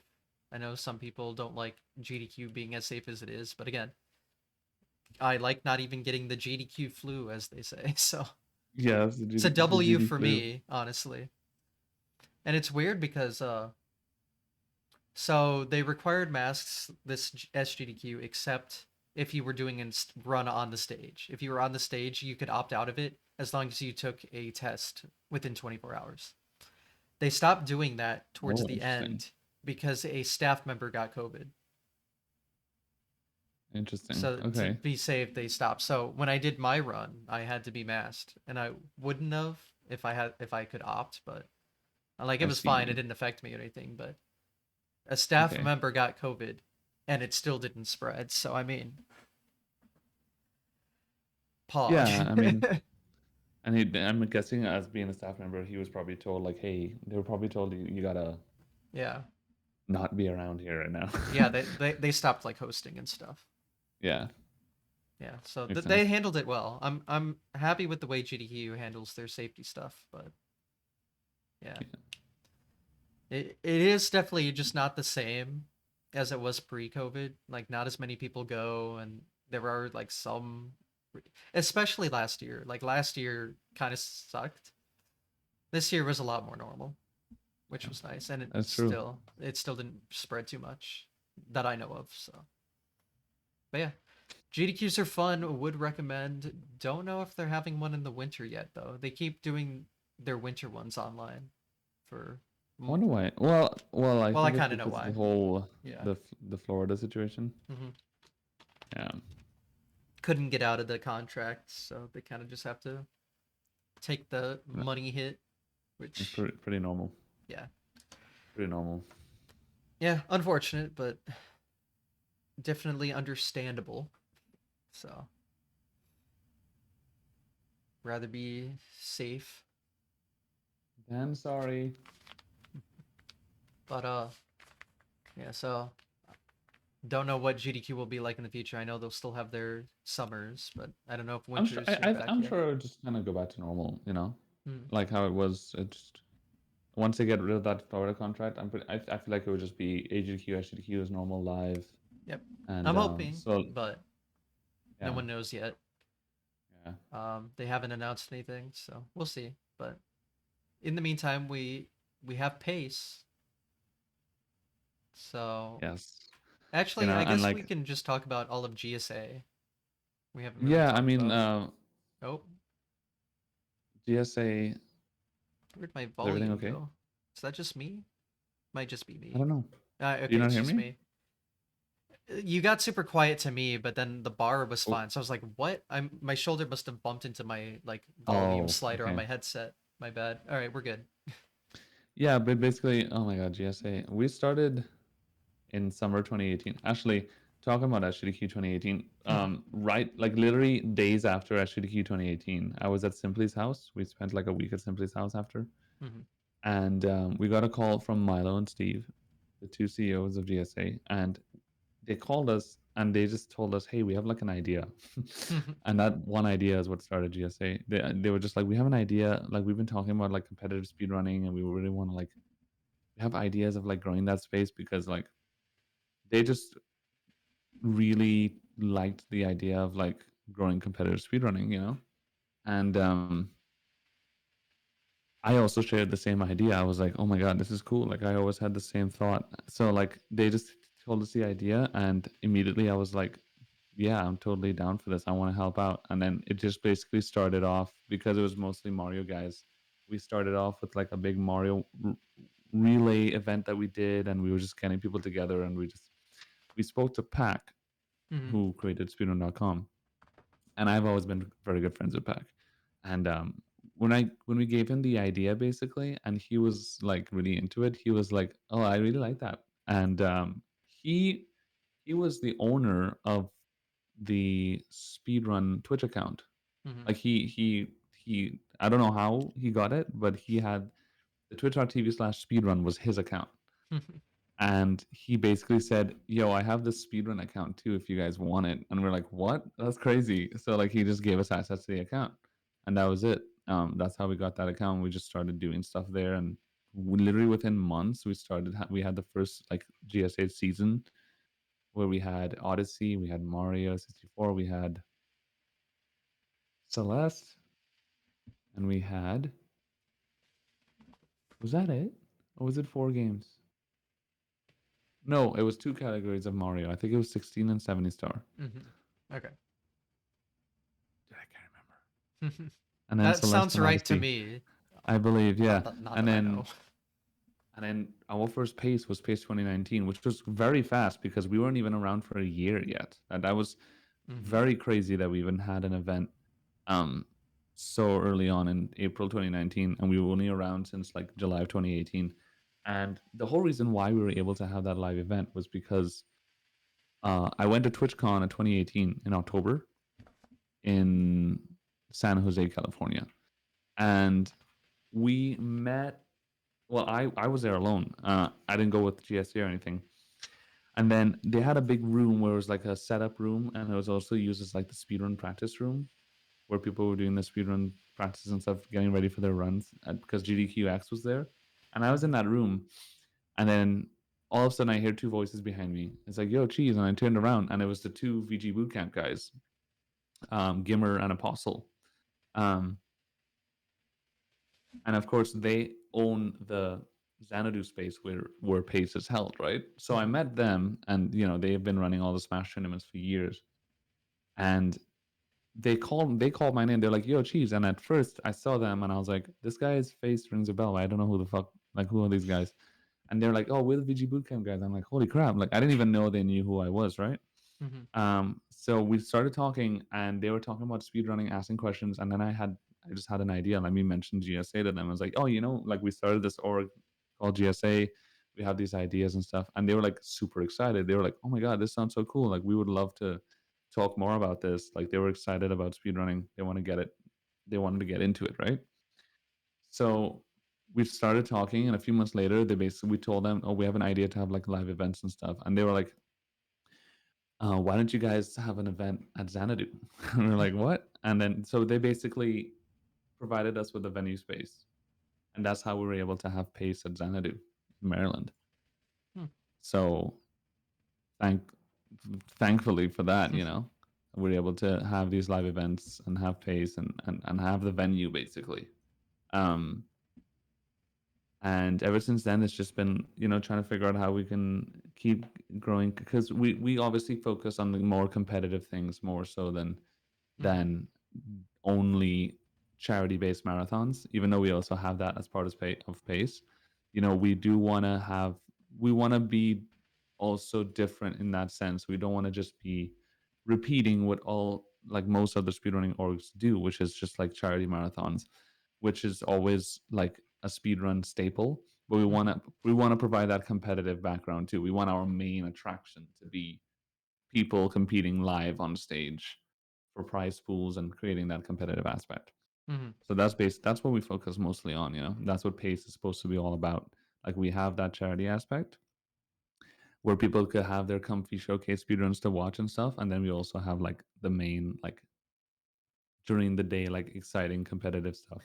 So Mm-hmm. I think the combination of that is it's just a lot of fun. It's Mm-hmm. awesome. Yeah. I mean, Pace is a great time. I can say so. I've been to two of them now. Thank God. Yeah, it's nice because it's like smaller than a GDQ. Mm-hmm. Like I've spoken about like advantages of and disadvantages to both. Like GDQ is there's a lot of people there, which is both good and bad. Good for being like, oh, you can just meet a bunch of people, but Mm-hmm. people usually like stay on their cliques there, so you Yeah, don't you branch out as also much. exactly. Yeah. I've heard people talk about that too. It almost like because it's big, you almost like don't sometimes don't know where you fit in, and you end up just Hmm. staying with your group Yeah. a lot of the time. Whereas pace is like it's easier to see everybody and easier to kind of choose who you want to interact with, and in some way you end up actually meeting more people that way, I Hmm. guess. Um, but yeah, everybody has their preference too. Yeah. Yeah. They both have their highlights, Yeah. so definitely works out. It's nice that they're so different too. Just for like again, what you're Yeah. watching, venue space, who kind of goes, all that. Yeah, it's cool. Mm. Um, although Laurel, Maryland sure is one of the places of all time. That's the only Yes, thing. so that is the downside. That is like probably the number one thing I would expect people to say. Like, the advantage of a GDQ, for example, is that you're in a hotel and Mm-hmm. you're in a hotel. You don't have to go anywhere to be in the event. Yeah. You The know, hotel just houses upstairs the to your venue. room. It's all right there. Yeah, Yeah. and also it's usually in areas where it's easier to get around, to find food, that kind of stuff. Um, and it's something that we're trying to figure out too, you know. And I agree, it's not the area around Pace is not nearly as, how do you say, Nice. desirable Or yeah. as, yeah.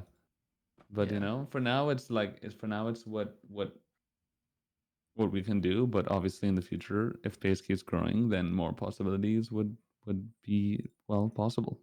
Hmm. So that's the goal. I mean, the venue itself is nice. Yeah, the It's venue just itself is, yeah. the surrounding area. It's hard to. It's hard. Yeah. It's incredibly difficult to get around. Yeah. For sure. And but yeah, just need to oop, sit out again. Yes, sir. Oh man, we are having some difficulty today. More so than usual.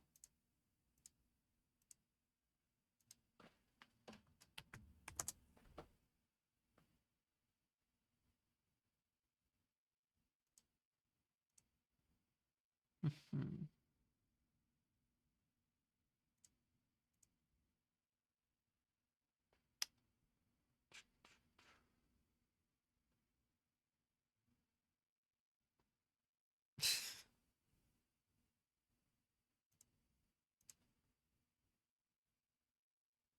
Uh-oh.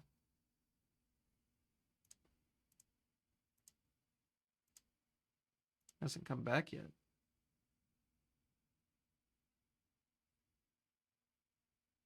Oh no. Is it fully out? Oh shit, this is bad. Oh, hello? Yeah. Oh man, it is struggling today. Are we Gucci? Well I can hear you again. Oh, I think it's yeah, there we go. Um, but now I'm dropping a ton of frames. Gosh. Ah, it's just seems like we're live. yeah, just gonna have some internet troubles. Man, it's been exceptionally not good today. Unfortunate, but it's Well, always weird because when it works, but when it doesn't, it's just out completely. It's yep. literally 100 or 0. It's weird. Sounds like internet. Yeah, I guess, but man, what I would do to just have a stable connection. Anyway, Hmm. um, what are we talking about? Just pace things. Speed running. True. Good topic. I do like that topic. Yeah. Um, Maryland being really bad. Also Or Laurel, true. at least. So many facts being spoken right now. Yeah. I think I was just gonna say like, yeah, again, the venue's so nice. I wish we could just pick it up and move it to a better town. Yeah. Yeah. But yeah, it's Yeah, for just, sure. but yeah, would recommend a pace as well. Very good. Cool stuff. I like that it's getting more variety now because the pace I went to was just Minecraft and Mario 64. Yeah, yeah, me too. The idea of basically having like 1 day LTAs every day of the week of different games, I think is really awesome because you really Yeah. get those like different communities coming out to watch their game being showcased in Hmm. a tournament setting on live, where a lot of these games have never been showcased like that in a live setting before. So, and they seem very thankful for it. Hmm. So I think that's something that we're definitely going to probably keep doing. Yeah. I mean, that gets you more people to your event, more communities talking about it. I mean, it's Yeah, just a win for everyone, definitely. yeah, So, yeah, exactly. Yeah, I love just seeing more and more games showcased in that format because it's like more enticing to watch that way, and then you can like learn about a new speed game. It's like, oh, Yeah. cool. Yeah, like the Lego Star Wars LT. I Oh love my god, Lego yeah, Star Wars, and yeah. it was just so fun watching it in that setting. Oh yeah, that community is so cool. And then, Yeah, they are very, very wholesome people. oh yeah, yeah, and then especially coming off of the Salt video that really got more attention into it, really just made it like the perfect That showcase. I is think. true. That is true. Yeah, I'm glad I got to meet all of them, but and then of course I'm obviously thankful for Mario 1 getting a huge thing going on finally. Been waiting for this day for a while. Yeah, yeah. Just at I'm so all. so. I'm very excited about that one. Yeah, it's so weird how like popular Mario 1 speedrunning is to like YouTube viewers, but not in like general. It's weird. It is. And speedrunning in general too. Yeah, I'll yeah. The YouTube, I guess, space for speedrunning is very. It's huge. Like the amount Oh, of it's a views massive. per day, statistically speaking, in the speedrunning community and just speedrun videos is crazy. Like Hmm. um it's hundreds of thousands of views, maybe even millions a day on speedrun content on YouTube. But then on Twitch, it's not that evenly spread out, and it's not nearly as much people that come on Twitch to watch live speedrunning as Hmm. opposed to YouTube. Um, and I guess I don't know. My theory is that the narrative or the narration style videos, where it's like historic and this historic speedrun videos, um, basically summoning salt. People like Carl Jobs, those kind of people, the kind of videos they make is such a hit on YouTube. It's what most people seem to be interested in when it comes to speedrunning content because it's Hmm. so easily consumable and very comfy, you know. And then live streaming speedrunning streams on Twitch are also pretty comfy, but it's less easily consumable because a lot of times people who watch speedrunning don't know about speedrunning a lot. So they watch Hmm. runs and they can't really understand what's going on or stuff like that. And also, when a lot of people are just resetting all the time, it's easy to get bored and just be like, and watch something else. You know, I myself have felt it. Hmm. The pace Oh pal yeah. feeling is real sometimes. You know, And then also so just the advertisements they bombard you with on Twitch comparison to YouTube is also a yeah, factor. Yeah, I get it. yeah, It's weird. Like, I mean, I joined like during this shift I'm about to talk about, but it used to be like Twitch was speed running, and then YouTube, an occasional like world record would pop off or something, but that's about yeah. it. And That was it. Yeah. it's such a huge shift now. It's the completely other way where all the content people want to watch is like on YouTube, the narrated histories or explanations or whatever are there. And Mhm. then like live speedruns are so much lower than they used to be. Like what? Yeah, Siglemic used to pull what, 5 digits live dude. viewers? And back in the day when Twitch was small too, like Yeah, when Siglemic it was was. small. I also think Siglemic was one of the first partnered Twitch streamers too. Mm-hmm. One of the first people to ever get a sub button. And speedrunning was like the biggest thing. It was huge. Like Narcissa Wright Siglemic streams, it was like almost 10K viewers they're pulling in on Jesus. Twitch back then, which was insane. Oh yeah, that's You like the know? entire So website. yeah, because that back then, like seeing those speedruns at high level, it was like, oh my god, it was just awesome. It was, and barely anybody did it. So Hmm. yeah, and now it's just so common, and you know, people are used to it. Yeah, it's hard to be Nowadays, it different. really is. What are you gonna say? It's hard to be different now because there's just so Yeah, many people doing the exactly. same thing. It's hard to be different, and also it's not only about how good you are at the game anymore. You Hmm. know, Yeah, it's about being entertaining, yeah, being funny, being this, being that.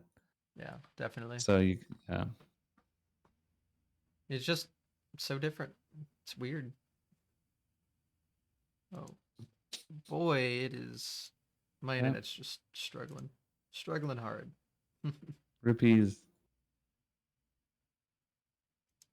I'm in slow motion. Yeah, a little bit. All right, I think we're good. Man, I don't know what it is about today.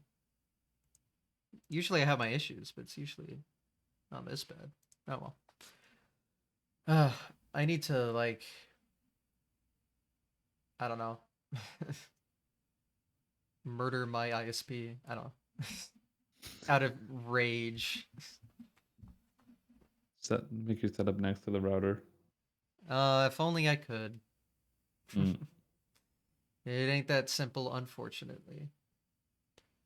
Uh, Situations make things difficult, but maybe someday I can find some solution and I can Yeah. actually have a podcast episode where it's like, hey, there's not a cutout for like a minute.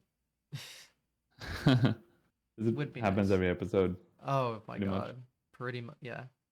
Yeah. I can't think of the last time it didn't happen at least once. Oh man. It's fun. It's fun. Uh, I mean, thank God for local recordings, right? Yes, actually. Because I mean, this happens when I like stream speedruns too. So I've been on record paces and my internet's gone out. So again, thank God for local recordings Yeah. being the savior. But yeah, it's crazy. That's There's one thing I wish I could figure out. It's internet working, especially now that I do these talk show stuffs. Anyway, I guess that's my rant on my internet. I don't want to stay on it too much. Again, if people like watch all of my episodes, they hear this every single time. Every time. I don't need to bore Yeah. them with the same thing. All right, where were we? Um, God, I'm blaming my internet for me losing my train of thought now. Anger. We're talking about YouTube. Yeah. Oh yeah, the shift Yeah, between like yeah. where people really consume that kind of content over the course of the years. Because yeah, so I Yeah. started in 2017, and that's when like it started shifting. Yeah, pretty Like, much around there is when I would say it started shifting. Um, it's when it's just an influx of runners came in. It started coming out of Twitch and streamers in general. mhm, 2017, 2018 was like the Twitch boom. yeah, Even all like most of the big streamers, like I mean like big, huge streamers, mhm, most of them started around that time. It's like 2018, even 20, like Ludwig started in 2019. Like all the streamers just started around that time, so it makes sense. yeah. Um, I mean, my introduction to speedrunning was seeing a summoning self video just randomly on YouTube. So, Yeah. but I never watched Twitch before or anything. Like, I didn't know Oh, what Twitch really? was. You didn't know what it was? Yeah. Yeah. So, like, I think the first person I ever followed was Darby, and like the day after I watched that Mario 1 video, because it's like, oh, Mm-hmm. this is the content. This content seems cool, and I can watch it live. Ooh, Twitch? What's Twitch? Let's make an account to watch, and here we are. So Yeah. it's funny that like my entire knowledge of streaming is like as long as my knowledge of speedrunning. Like I learned about the two That's true, actually. together. It's weird because that's not how it happens to most, I don't think. No, not usually. For So me, it started off with Black Ops 2 Zombies for the hell first yeah. year. I watched a lot. I even streamed on Twitch for a while doing zombies before I even started speedrunning. It was fun times. Yeah. It's my introduction to everything was just kind of weird the way it happened, I guess, with it at the same time and like just being around speedrunning the entire time I've Hmm. known about streaming. So to me they go hand in hand even though there's just so much other stuff. Like everything I've been introduced to has been through speedrunning. Like that's what everything ties to. It's cool what it can do, I guess. How Yeah, true. much of an impact it can make and Yeah. your connections and everything. And it's like a lot of the big streamers now, part of their popularity is like somehow based on speedrunning in a way sometimes because speedrunning content does so well. It's true. And then there've been people like XQC, Tifu, and all that stuff that they were doing Minecraft speedruns for a while. Hmm. But yeah, like for example, Ludwig before he was like super big, he was like a speedrunner, right? He was At least like partially. back, dude, in summer 2019, we did a thing like Jesse actually did a thing. We did like a month challenge where me and Simply we basically we coached two melee players on Twitch. Hmm. We coached them in Mario for a month. And I coached Ludwig for a month, and Well, Simply coached somebody called Melee Don B. And mm, Ludwig literally had like 500 viewers back then. His viewer count was similar to mine, hmm, and you know, not even a year later, he became this huge streamer. And his thing was he did Mario 64 and Melee. That was like his two things. hmm. There you go. Wild. And I'm sure like there are plenty of other examples. That's just what came to my Yeah, mind, I guess. But it's so interesting, just how you like know, just the subject matter. Like I mean, Moist Critical does his whole speedrun challenges. I mean, that's like that was part of his content like super early on. I think. I mean, I was it? didn't. I think so. I mean, I think he did speed runs like at least 6 years ago too. I don't know. I don't I know, know. I I don't know know he's too very into much, them. but yeah, Yeah, yeah. It's funny. Just something I remember specifically is I know he loves Mario 64 specifically, and the reason I know it is because when he did his first like $10,000 challenge, he was like, "Oh, I was so surprised on how many speedrunners picked it up," and I think he like talked about you, Simply, and Ouija. All of Mario 64 runners. I was like, I see what he likes to watch now. Just Mario 64. yeah, Which I yeah. It's mean, just fair enough, but it's that just game funny. is just like so. I still wonder. I don't fully know why that game out of all ours is just so staple, and it's just always it's just the most popular game, and I can't. There's no real reason for it apart from Hmm. like Siglemic, I guess. Oh, that is just such a easy game to watch, fun game to watch, I guess. But because it wasn't only Siglemic, there was Narcissa, there was ZFG, there was Hmm. so many other speedrunners that were huge, and they didn't play Mario. But for some reason, Mario 64 is just always that one game that people tend to talk about. I think it's like the perfect blend of nostalgia, movement, like ease of access, True. visual, like spectacle. It's just like the perfect speed game almost. Yeah. Some Yeah. It really By is. some miracle, Yeah. it just has that perfect blend. So, like, I totally get it. Like, I mean, I love watching it. I love play. That's like the only game I have fun practicing. Just like, oh, I'm bored. I'll practice Mario 64 for Really. fun. Yeah. It Like, is. It is like when it comes to practice, it's one of the most. It's just. It's very fun to practice. I agree. And when you have the mhm, practice codes and everything set up, it's just you're like yeah. spoiled because it's Hmm. just so good. That The is movement's definitely just true. so crisp. Something about it. Yeah. It's addictive, but it's also a bad thing because from personal experience, like when I speedrun Ocarina of Time, for example, practicing other games then becomes very difficult because Mm. you're spoiled and too used to practice being so good with Mario. That I Yeah. remember when I speedrun OOT, there's a lot of times where I wouldn't practice much because it was boring. It was way more boring. Hmm. Yeah. So I don't that's know also much a about downside. OOT at all. Well,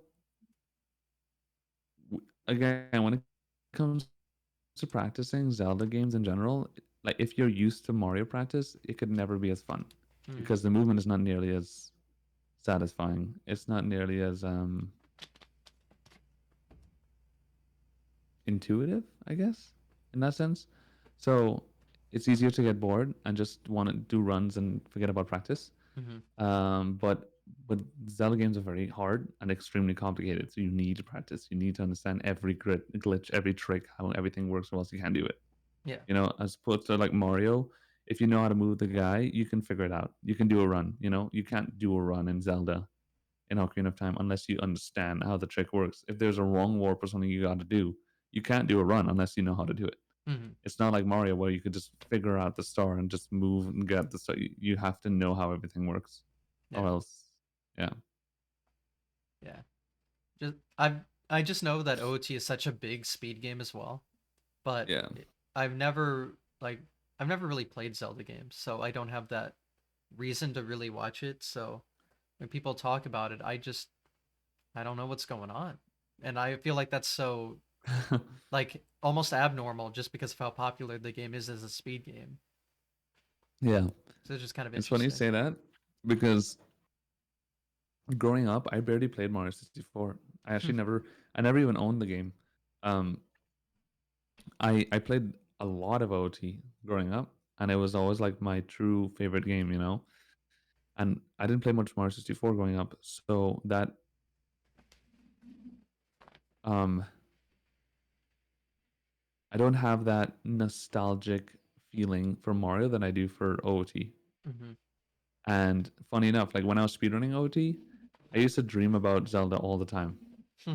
But when I'm speedrunning Mario, I almost never dream about Mario ever, which is weird, right? You would think I dream about Mario all the time, right? But for some reason, I think it has to do with nostalgia. I think it has to do with the fact that I grew up playing Zelda. Hmm. My brain, just like when I'm sleeping, and the dreams, I dream about it a lot because my brain is like, oh, this is a thing I recognize because you grew up doing this. But because I didn't grow up playing Mario, I don't really have a dream about it. You know, it's just because it's more new to me, I guess. Hmm. I don't have that nostalgic factor. Yeah. Yeah, I'm not entirely sure what it's like because Mario 1's the first game I ever beat, so I totally do have that nostalgia for it, Oh yeah, and that makes that's sense. why I was so drawn to it, I guess. Yeah. So, but yeah, it's interesting. I mean, I've definitely like I don't have like any nostalgia for Mario 64 either. Like I had Mario 64 DS as a kid, I guess, but that's not quite the same thing. Yeah, no, not at all. I So, never played DS, but I've been told and I could see it too. It's a completely different game. oh yeah, The movement has nothing to do with anything. no, it's yeah, you can't call it the same thing, but Yeah. it just the level layouts just happen to be the same-ish, I guess. Yeah, And yeah. even It's that's the not same. entirely true. It's interesting. True, actually. They have all such a new shit to it. Oh yeah. I mean, there's 150 stars. Yeah. Yeah, I didn't even know that. I didn't know Yeah, there was I that many think each stars. phase has an extra star. There's like a whole nother like, there's the Bowser in the skies. There's like King Goomba in the swamp or whatever that one stage is. Yeah. It it's an interesting game. I definitely remember it a lot from my childhood, but I mean, as far as I knew for the longest time, that was just an original game. I didn't know what a Nintendo 64 and Mario 64 was until a lot later. So it was actually it's weird like knowing that game and then discovering what Mario 64 is Yeah. afterwards. Yeah, true. I think that's people probably similar to my age remember that because I was born after the Nintendo 64, but it is weird to think about it that way. And Even then though I was born in like, well, I was in my young, really young childhood years. N64 was like the thing, but I really grew up mostly on the GameCube. And mhm, GameCube to me was like my favorite. It's like if I had to choose a true favorite console, it would probably be the GameCube. yeah, I grew up with the Wii, so just Yeah. one generation after, but Yeah. I had Wii VC, all of the NES games, so and then well, my first console was the NES just because it was like my parents, so Hmm. they had it the whole Yeah. time. But yeah, it's just funny how that like worked out perfectly to lead me into speedrunning the way I went into it. True. Because like I'm wearing an NES shirt right now. Yeah. Like I'm so into the NES, and I feel like that's a weird console like be into at my age, I guess. But Well, clearly not, because there's a lot of speedrunners and gamers. Yeah, but honestly, I mean Mario 1 and a lot of like just Mario NES games are kind of an exception, but most like top NES game speedrunners are like late 30s, early 30s right now. Yeah, So like it is noticeable. yeah. Um like I'm super into the console like apart from SME1 too. It's just that nostalgia kind of factor, I think, growing up with an It is NES. definitely nostalgia. Yeah, it's the main factor for all speedrunning, I think. Yeah. There has to be some form of nostalgia to be Yeah, yeah, inspired to do a certain game, at least. There has to be most some. certainly.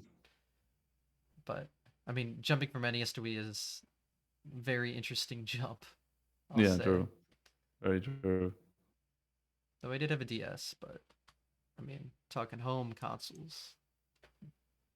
But thank God for Wii VC, because the NES like died super early on, so I was able to play all the games.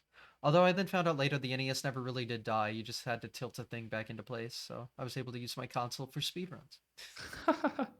After all that True. time us thinking it was dead. Yeah, So it works out.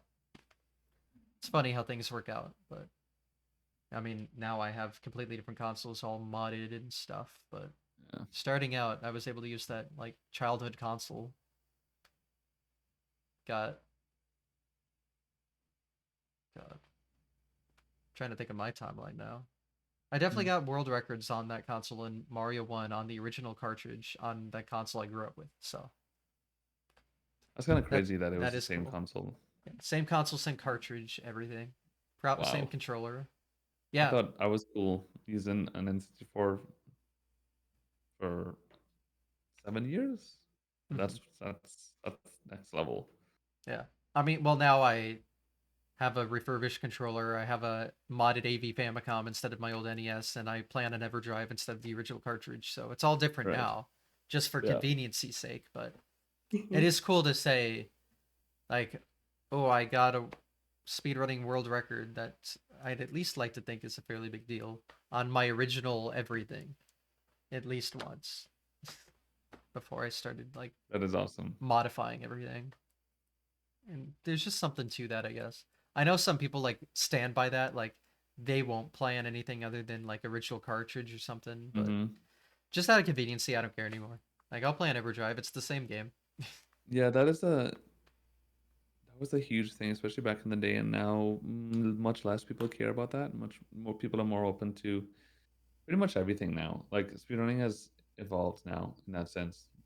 They're not People don't care nearly as much about any sort of elitist Hmm.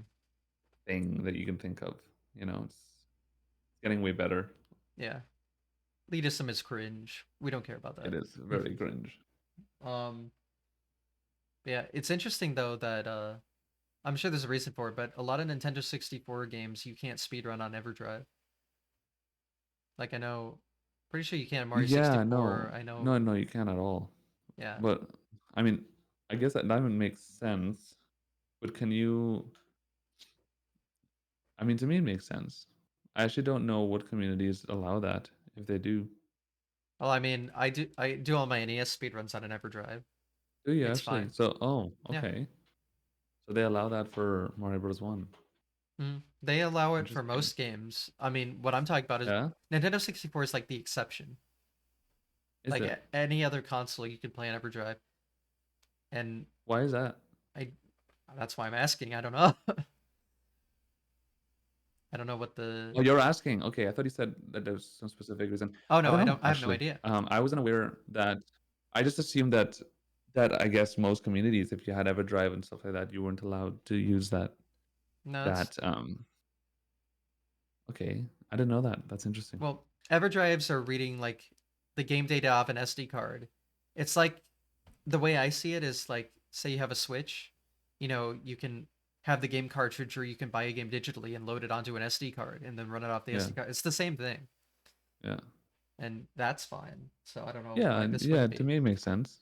So, but it's like any Nintendo 64 game I've like looked at leaderboards of, they don't allow EverDrive, and it's just that console. And I know if Oh, you like reset with EverDrive, it takes you back to the menu. So I thought that was, I guess, the reason. But other than that, I'm not entirely sure why, because that would. I couldn't give you, yeah, I couldn't give you a proper reason, technical reason as to why. Mhm. I just kind of accepted it. I just found that interesting personally Yeah, because it would open up a little bit because then you could like load a Japanese ROM. You wouldn't have to like find a cartridge, yeah. and it'd be a lot True. easier. So speaking of, like, how easy is it to find Japanese cartridges? I don't think it's that bad. I mean, Okay. nowadays, most people, when it comes to just buying things for speedrunning, whether it's game cartridges, controllers, even ever drives, that kind of stuff, a lot of times now people kind of just buy it off of other people on Twitter. Like, there's Mm, a lot of people now that sell stuff. So, yeah. like, I know nowadays people want a controller or something, they just kind of ask around the community discords, Mm. and people just sell it to them. If not, I mean, there's always like eBay and stuff, and I Yeah. think there shouldn't be really much problem buying that kind of stuff. Cool. I wasn't sure about like obviously it being Japanese, so I don't know if there was like a whole gotta get it from Japan type Yeah, deal. no, no, usually you don't have to. Well, There's that's quite a lot. Yeah, it's not that hard to get. cool because I recently got my tray region free, so it's possible to actually load Japanese cartridges onto my 64 now. That's awesome. And Yeah, that's I forgot about that actually. That is kind of annoying. That's an yeah, annoying thing, yeah. I used to do the whole unscrew option. yeah. You unscrew the back every time you switch. Oh my God. Mm-mm. I forgot about those days. Yeah, I'm glad I was able to do my option because like you can like cut these things off of it too because all that's stopping is like these little tiny plastic pieces that you can just Yeah. like rip off, but then the dust cover doesn't work anymore, and I kind of wanted to keep that Oh, I see. intact, Okay. so it's a whole thing. But yeah, I don't have to worry about that anymore, but it is a pain, and Yeah. well, at least that's done now. But how expensive are Horis actually? You play Hori can be really exclusively on Hori. expensive. Yeah, I play on Hori.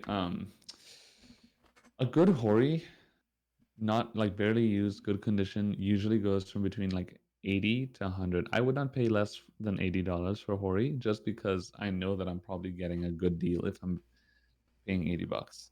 And I know Damn. people who have bought Horis for like $50 and it usually is not good, or Mm, it dies out on them pretty quickly, or like it gets drift or something very quickly. Um, that's why I would spend a pretty penny because I know that it would be worth it. Stuff like Horis, you don't want to mess around with that kind of stuff.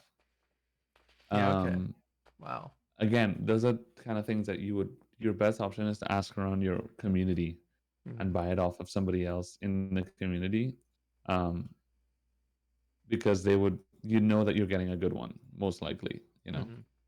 because there's always a possibility of making a bad purchase on eBay or something. And Oh yeah. Amazon is well, Amazon's terrible. Don't ever buy anything speedrunning or retro on Amazon. Never a good idea. Wasn't So planning yeah, on it. yeah. Yeah, that's interesting. I just wasn't sure the price because I'm trying to like get into it fully, like get everything. Mhm.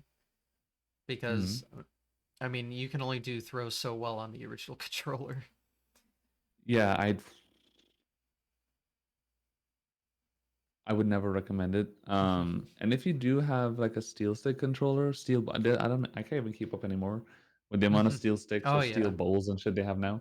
But like I know some people use steel stick or steel bowl controllers, and they just use that for throws because you can, Yeah. and they are way better. So you don't need to have a Hori at all. I don't think so, especially now with those kind of controllers. Um, Yeah.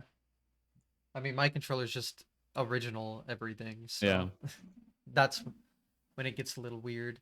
And I've actually like yeah. practiced on people's like steel sticks or something, and like it gets into a notch like almost too good that it throws me off. It's weird.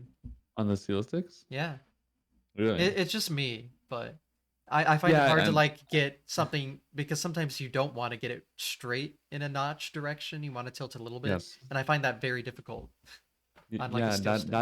that is probably the hardest part of Mario speedrunning, because there's a lot of things where you can't rely on notches to get little Hmm. intricate angles and stuff that you need to get in Mario, that you kind of just have to get used to. And I think a lot of people try to make everything as notch.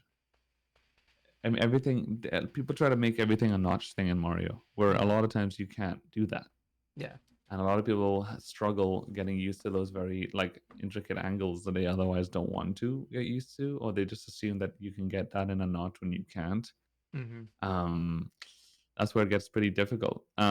And I personally don't, that's another reason why I don't like OEM controllers, because I hate the notches on OEM controllers. They feel, a lot of times I don't know if I'm in a notch because it's very fine. It's a weird feeling to me.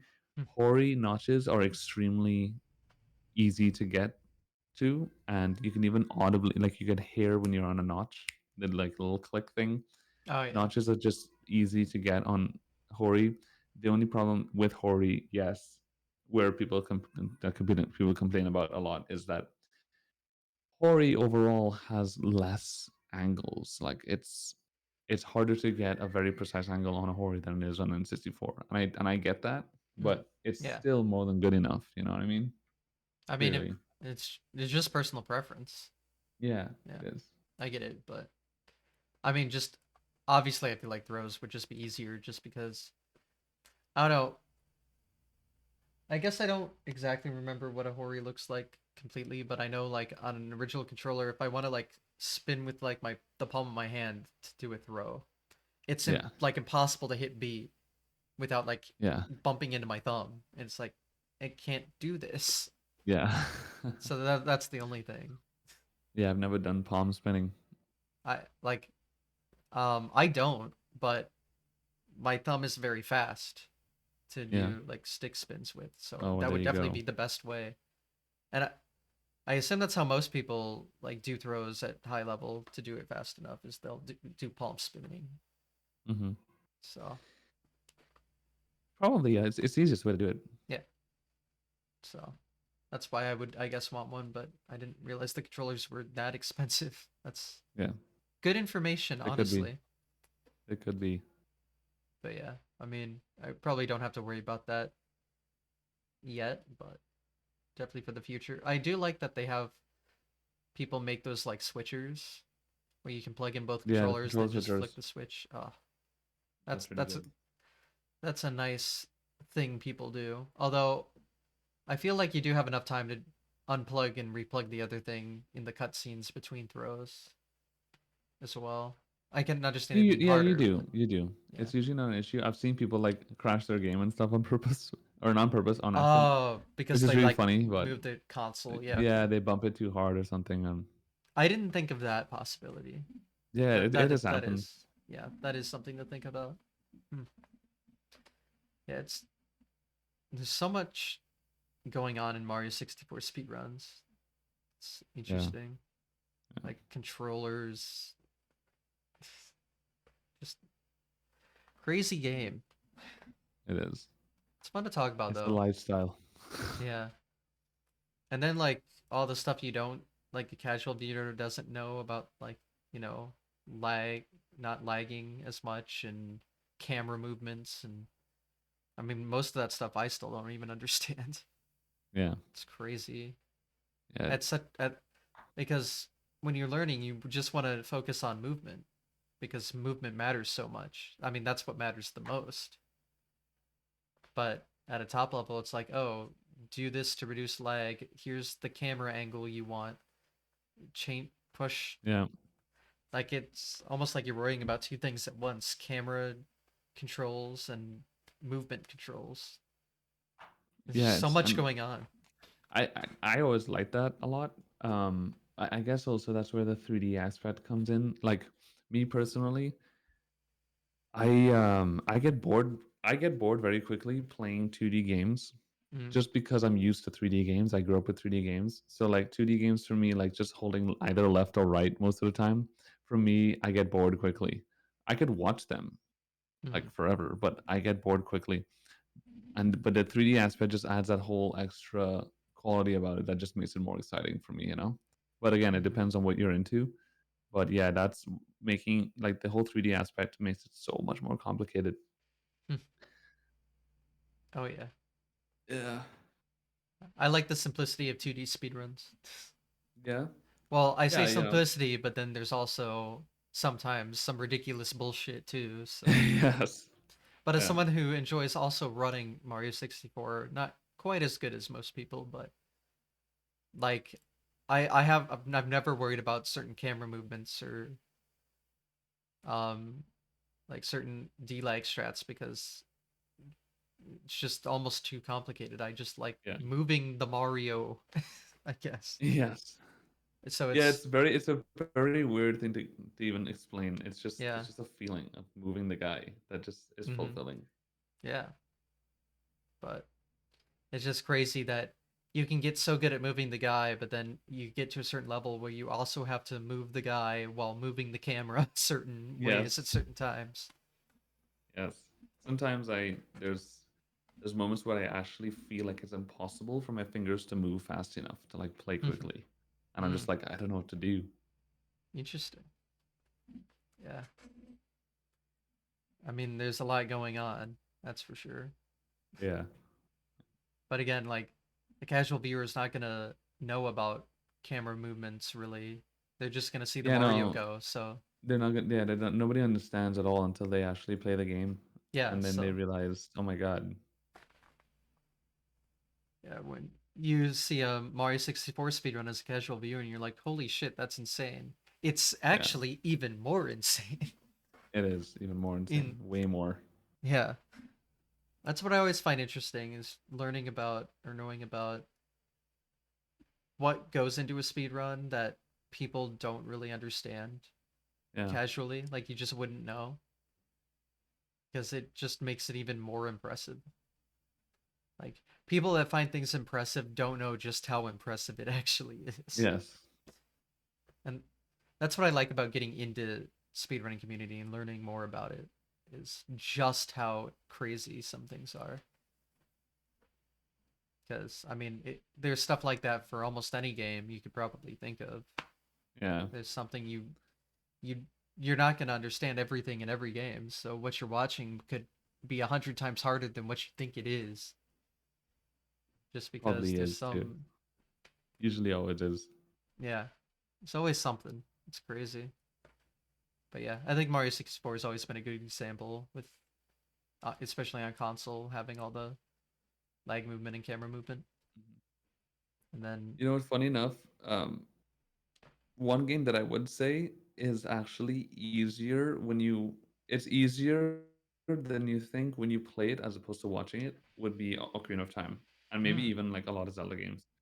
When I played Ocarina of Time, a lot of the tricks that I always thought were insane watching it were a lot easier to do mm, than I thought. And Mario is the exact opposite. Mario is always like completely, it's the opposite. yeah, It's when you try it out, you realize how hard it is. hmm Um, so it could be deceiving sometimes, you know? hmm I've definitely heard that people like got into speedrunning through OOT and were always like, God, I could never be good at this though. But then they find It out, looks very oh, intimidating. Yeah, this isn't hard. And that's it's when they realize like, oh, this might be the same way with other speed runs. Or at yeah, least they won't have that they won't hold themselves back from trying is the big thing. I think OOT is yes, good yeah. for that. You can like That's true. understand, oh, you can do this. That's a good point. I didn't think about that. Yeah, it that but I guess it's hard to make people play, you know? You can't really Yes. do much. It's like so like when people watch that's I think that's also why the active player base for games like OOT and most Zelda games, to be honest, maybe apart from Breath of the Wild or Tears of the Kingdom, I'm not sure about those, but all the older Zelda games, the active player base just keeps going lower and lower. Instead of, and Mm. apart from like Mario, that keeps going up and up, Yeah. which is weird, right? That is But I weird. guess it kind of probably comes down to the fact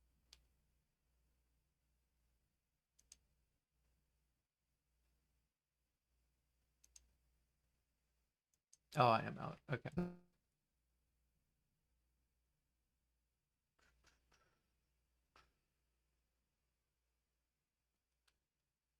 There it is.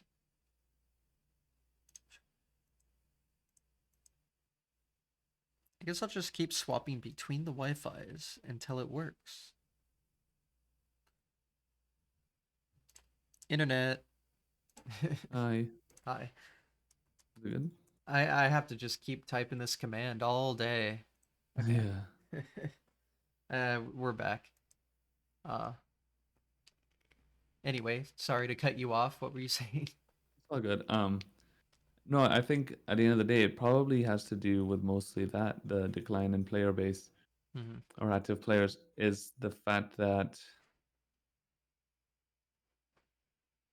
watching Zelda games, when you're watching it, it just looks so impossible and so difficult and Hmm. scary, so it deters people from wanting to play. It's like, Yeah, yeah. ah, I can't do that. I'll just watch, you know. And then Hmm. Mario looks easy because you look at top Mario players and they can more or less easily pull off these crazy movement and like tricks and just movement because there's Hmm. not a lot of glitches and things that don't make sense going on. Yeah. Then it's easier to just pick up the game and try it out for yourself because you're like, oh, I can do that because it's just moving around, you know. Hmm. And that's probably why there's a lot more players and it just keeps growing in that sense. Hmm.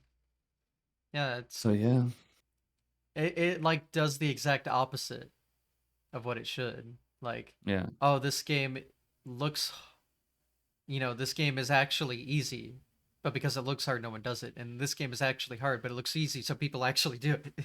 they want That's to try it. Yeah, funny. exactly. Yeah, Yeah, and yeah, it should be the opposite. Like, oh, this game's hard. You should run the easier game. Well, not you yeah, should, but like logically, that's how you think it would go. yeah. But yeah, just because the looks can be deceiving, and they usually are. So yeah, I wonder if that actually is like a I think so. reason. Yeah, that that makes sense. Like logically, it makes I would sense. But I would also controvert is that even a word? Controversially say that it has to do with the implications of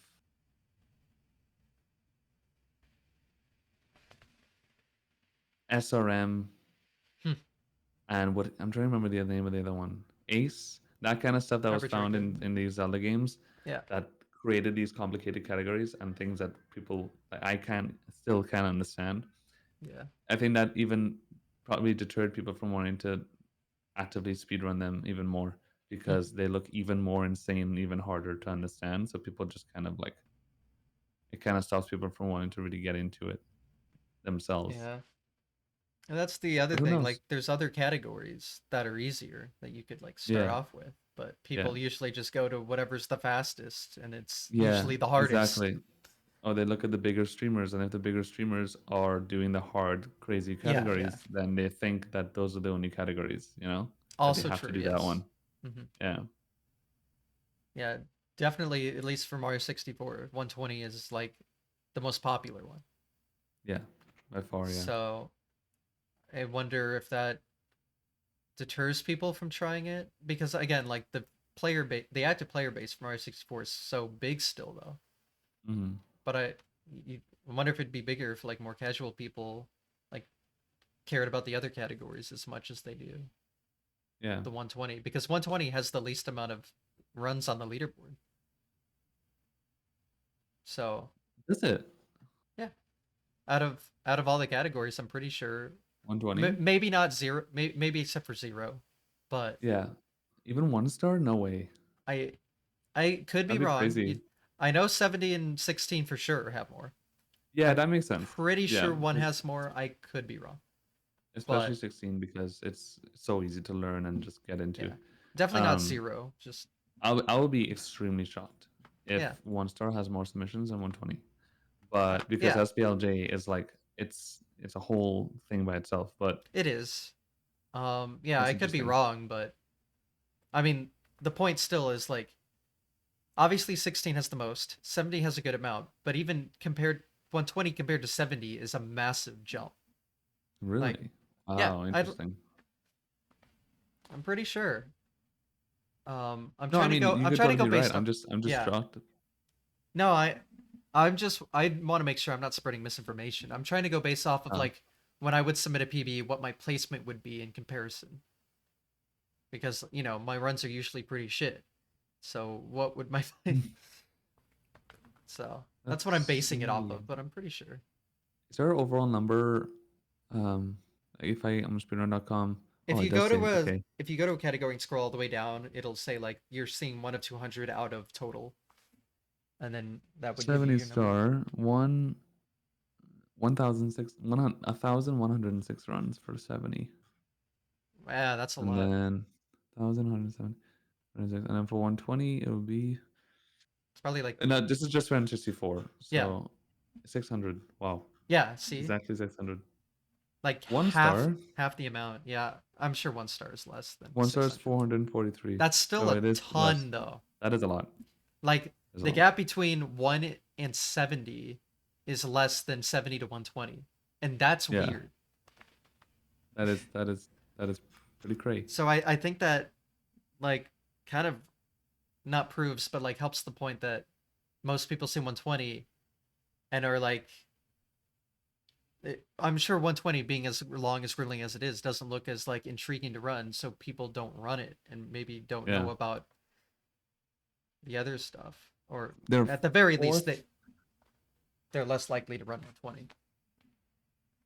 4,000 runs for 16 star on emulator, Ooh, but yeah, only 1,100 on N64, which makes sense, you know? it does make sense. Emulators a lot more Yeah, easily to get accessible. access of. Yeah, accessible. Yeah, I mean, yeah, that's 706. so many runs. Yeah. It's crazy. And I mean, again, that's just like number of names on the leaderboard. Like people have done multiple runs. So the run count is going to be even higher. Yeah. Crazy that. So 16 star on emulator alone, over 4,000 people have taken their time and submitted it to the leaderboard. That's so Mm-hmm. large. Mm-hmm. God. I can't imagine what moderating that leaderboard must be like. I already know how bad moderating SMB1 is. It's probably nothing in comparison. It's crazy. Yeah. It really is crazy. Shoutouts to the bods. Always appreciate your moderators. That's what I say. It is Because it is absolutely. a thankless job that you don't get paid for. Mm-hmm. And people love to complain about people not moderating a certain way or whatever. And God Yeah. damn it, let them do what they're doing. Yeah, It dude. it is hard. It is a hard task. So yeah, but yeah. Was it Mario 64? There was like some leaderboard I saw where there was like a speedrun verifying bot or something. Um, I can't. I don't. I'm not sure. Or at least I wouldn't be able to remember. like one of the yeah, okay. I think it was Mario 64, I could be wrong, but like one of the usernames in the list of mods was like moderation bot. I was like, how does that work? But Oh, I think that would just be like general chat moderation, no? Not like oh, I get speedrun.com moderation. I guess maybe I thought I saw like the speedrun bot verified something, but I could be wrong on that. Oh, okay. Yeah, I'm not I sure. guess yeah, you'd mod and the name would show up and it could just moderate chats Yeah. related issues. I didn't think of it that way. Okay. Okay. That makes more sense. But okay. I'll assume that's what it was and that clears up my confusion on how that would Yeah. work. But yeah. Massive leaderboard. I don't know how Hmm. like have you ever been a mod of it? No, Okay. Yeah. I don't think I'll be a good mod. I'll be No, terrible. that's fair. Figured I'd ask, but I Yeah. I wonder how many submissions they get like a day. I mean, there's Oh God, they get a lot a day. I remember I haven't talked to much of them about it, but I've been told that it's a lot. It's a mhm, good amount a day, you know? yeah, because I can only go based off of Mario 1 moderation. And I'd like Yeah. to say you'll usually get like 10 a day. Um well, if you put in category extensions, it can be like 10 to 15 a day, Yeah. which I mean is a lot to go through. But then you take that and then multiply it by like 10. No thanks. Because I'm I can't assuming a imagine lot of the that. people that mod 64 do the category extensions too, and I'm sure Hmm. plenty of submissions go there as well. Yeah. Oh, a bot that detects rickrolls. I've rejected at least 9 or 10 rickrolls. Whenever I do, I always so in the SMB1 Discord, I had to make a channel where you post rejections for fun, like that you kind of memed on. So I post every rickroll submission I've gotten. It's like 9 or 10. People need to get better content, man. It's it's crazy how many, and that's the other thing. Like when I think of the 10 to 15 submissions we get, I think of like legitimate submissions. There's a ton of joke submissions that are just annoying. I just wonder how people have the energy to even go through with those memes. I don't know. It must take time to do that shit. It's hard. I mean, well, the worst part is when people like my run wasn't verified in 2 days. Are the mods even doing their jobs? Fuck you guys. It's like, bruh, To be completely bruh. honest, I actively forget that speedrun.com even exists. Mm, And that there's leaderboards. Because at this point, I just got, I don't know, I just use Twitter and YouTube, yeah, that's or fair. Discord, and I just kind of know what's going on just from that. At speedrun.com, I kind of forget about, and yeah, it's like it's crazy to expect them to do all that work so quickly. And if your time takes it a little while to get on the leaderboard, like you gotta lower your ego, man. Like sometimes you gotta have True. patience. It's crazy. So Being not that big of a deal. there's a takeaway. Respect your speedrun.com moderators. Yes. That is the point of topic, I guess. But yeah, like I love the submissions. Like for Mario 1 it's funny because it's so easy to detect if it's someone else. So Yeah. like because if they're going to steal someone's run, they'll submit the exact time because it'd be retimed to that anyway. Yeah. So you'll do that, but then it's like, all right, this time was achieved too quickly by someone. Let's compare to everyone who's ever gotten that time. Oh, it's this person's run. Yeah. And sometimes you can just look and even tell. Can you like Mm. tell Mario 64 gameplay? Like who's doing the gameplay just by like if you remove knowing? Sometimes Hmm. some people have talked about that before, but at the at the very high level, it's almost impossible because the movement is so similar in Yeah. everything that you do. Some people might do slightly different strats in some areas that people would know, but very hard, Hmm. very hard. I think didn't simply like make a video of like trying to guess or Yeah, something. yeah, we did that once. That was fun. I think we should do that again at some point. That was cool. Yeah. Um, there's a lot of content you can make off of 64 speedruns. Oh yeah. Just so much. Yeah, that's a good idea too.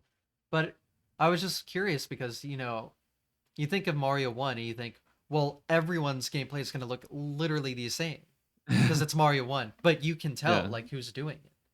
you can tell. That's You can crazy. tell because like some people will jump in certain places for fun that other people don't.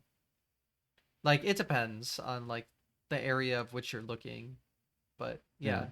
And it's a lot that's harder awesome. now. Like it was a lot easier like 4 years ago, but yeah, Yeah. you could kind of tell. So I was curious if it was like that for other games that are big. Especially, I thought it'd be even easier for that game just because there's so much more like variance. It should be like it would be a lot easier for like just being a 3D game. Hmm.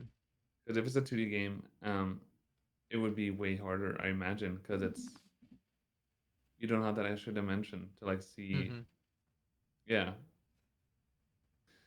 Um, I think too because there's so many runners in Mario 64. Yeah. There'll be runners that you don't even watch at all, so you wouldn't even know how they how their movement looks. So there's also that. Yeah. Yeah, I'm sure there's like so many like really good runners that just no one watches, and that's also a shame Oh because yeah, it yeah, wouldn't have been like that like 5 years ago. true. It's also hard to keep up with so many runners too. Yeah. Yeah, like games just get so big. Like I can especially tell you in SMB1, like a lot of the top level runners that like aren't world record holders like don't get a lot of viewers usually, at least in comparison Yeah, to what they should. yeah, yeah. That happens. Like That I'm will not even happen. talking about me here, but I could be. Yeah, yeah. um but it's just unfortunate because again, like 5 years ago, I remember like watching like the top five in SMB1 5 years ago, and they would all get a decent amount, Mm, and it's just not like that anymore. yeah. It's Yeah, that's times changed. Twitch, yeah. it's completely changed in in that regard. Content creation in general, Hmm. it's not about the game anymore nearly as much as it used to be. Yeah. Didn't speedrunning kind of like make Twitch what it is though? Like in a Kind sense. of, yeah. It People it say was that, yeah. it was one of the big factors on getting people to the site, I think. It was the biggest factor, 100%. Oh, the biggest. All right. Oh yeah, no, for sure. I even was told by a Twitch admin once, Mm.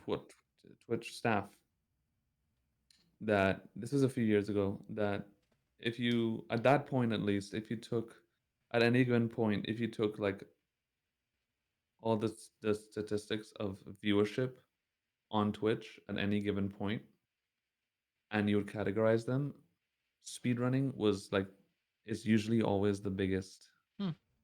category. If there was a speedrunning category, it would almost at all times be the biggest category at any given point on Twitch with the amount of viewers. If you take all the viewers, but the thing is, speedrunning is so widespread Yeah, well. with so many games and streams that it's hard to really group it together. Yeah. But if you were to take all the viewers in speedrunning on Twitch, like right now, it would probably equal to more, or at least very close to more than any other category on Twitch. Hmm.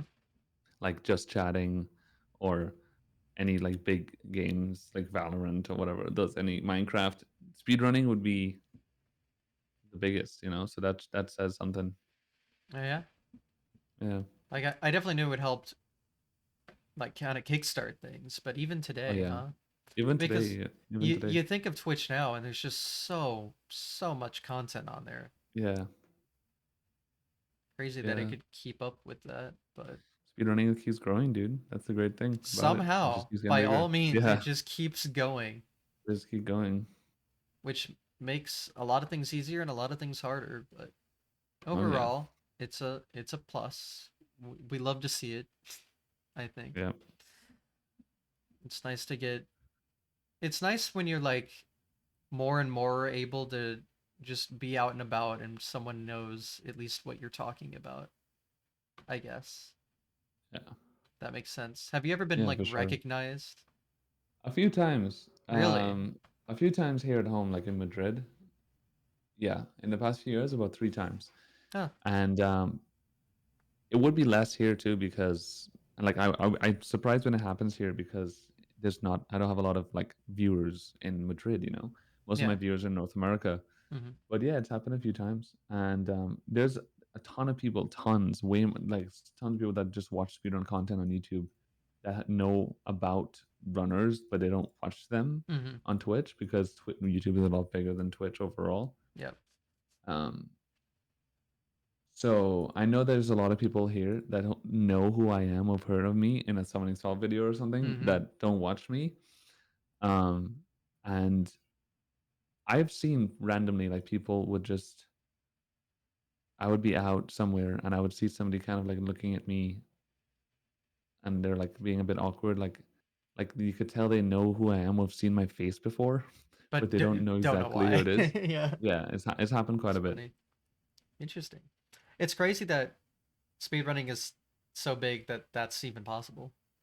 That's just Yeah, interesting. yeah, Like, insane. you go to a GDQ, obviously someone's going to recognize you because Of speedrunning is such course. a tight knitted community. But just Yeah. out and about in the world of Yeah. whatever 8 billion people or whatever, that's It, insane to it think about.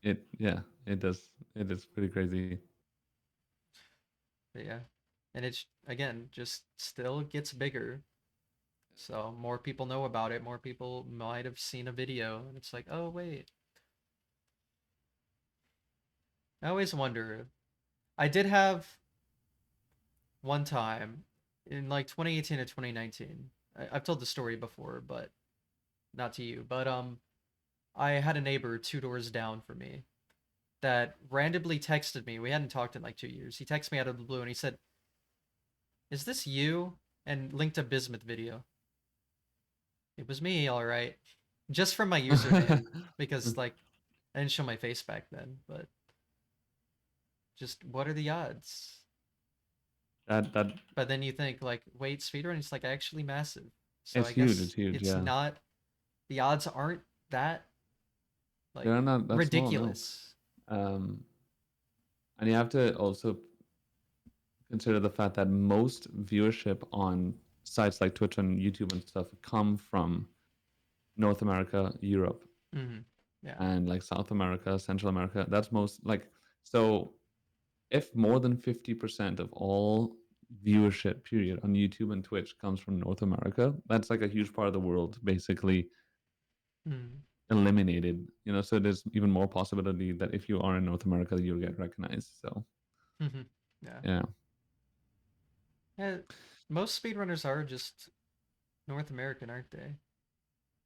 Although yeah, they are. there's a lot of Japanese, and then like there's some Europe here and there, Yeah, but there's Japan, Europe, and North America. It's basically most of it.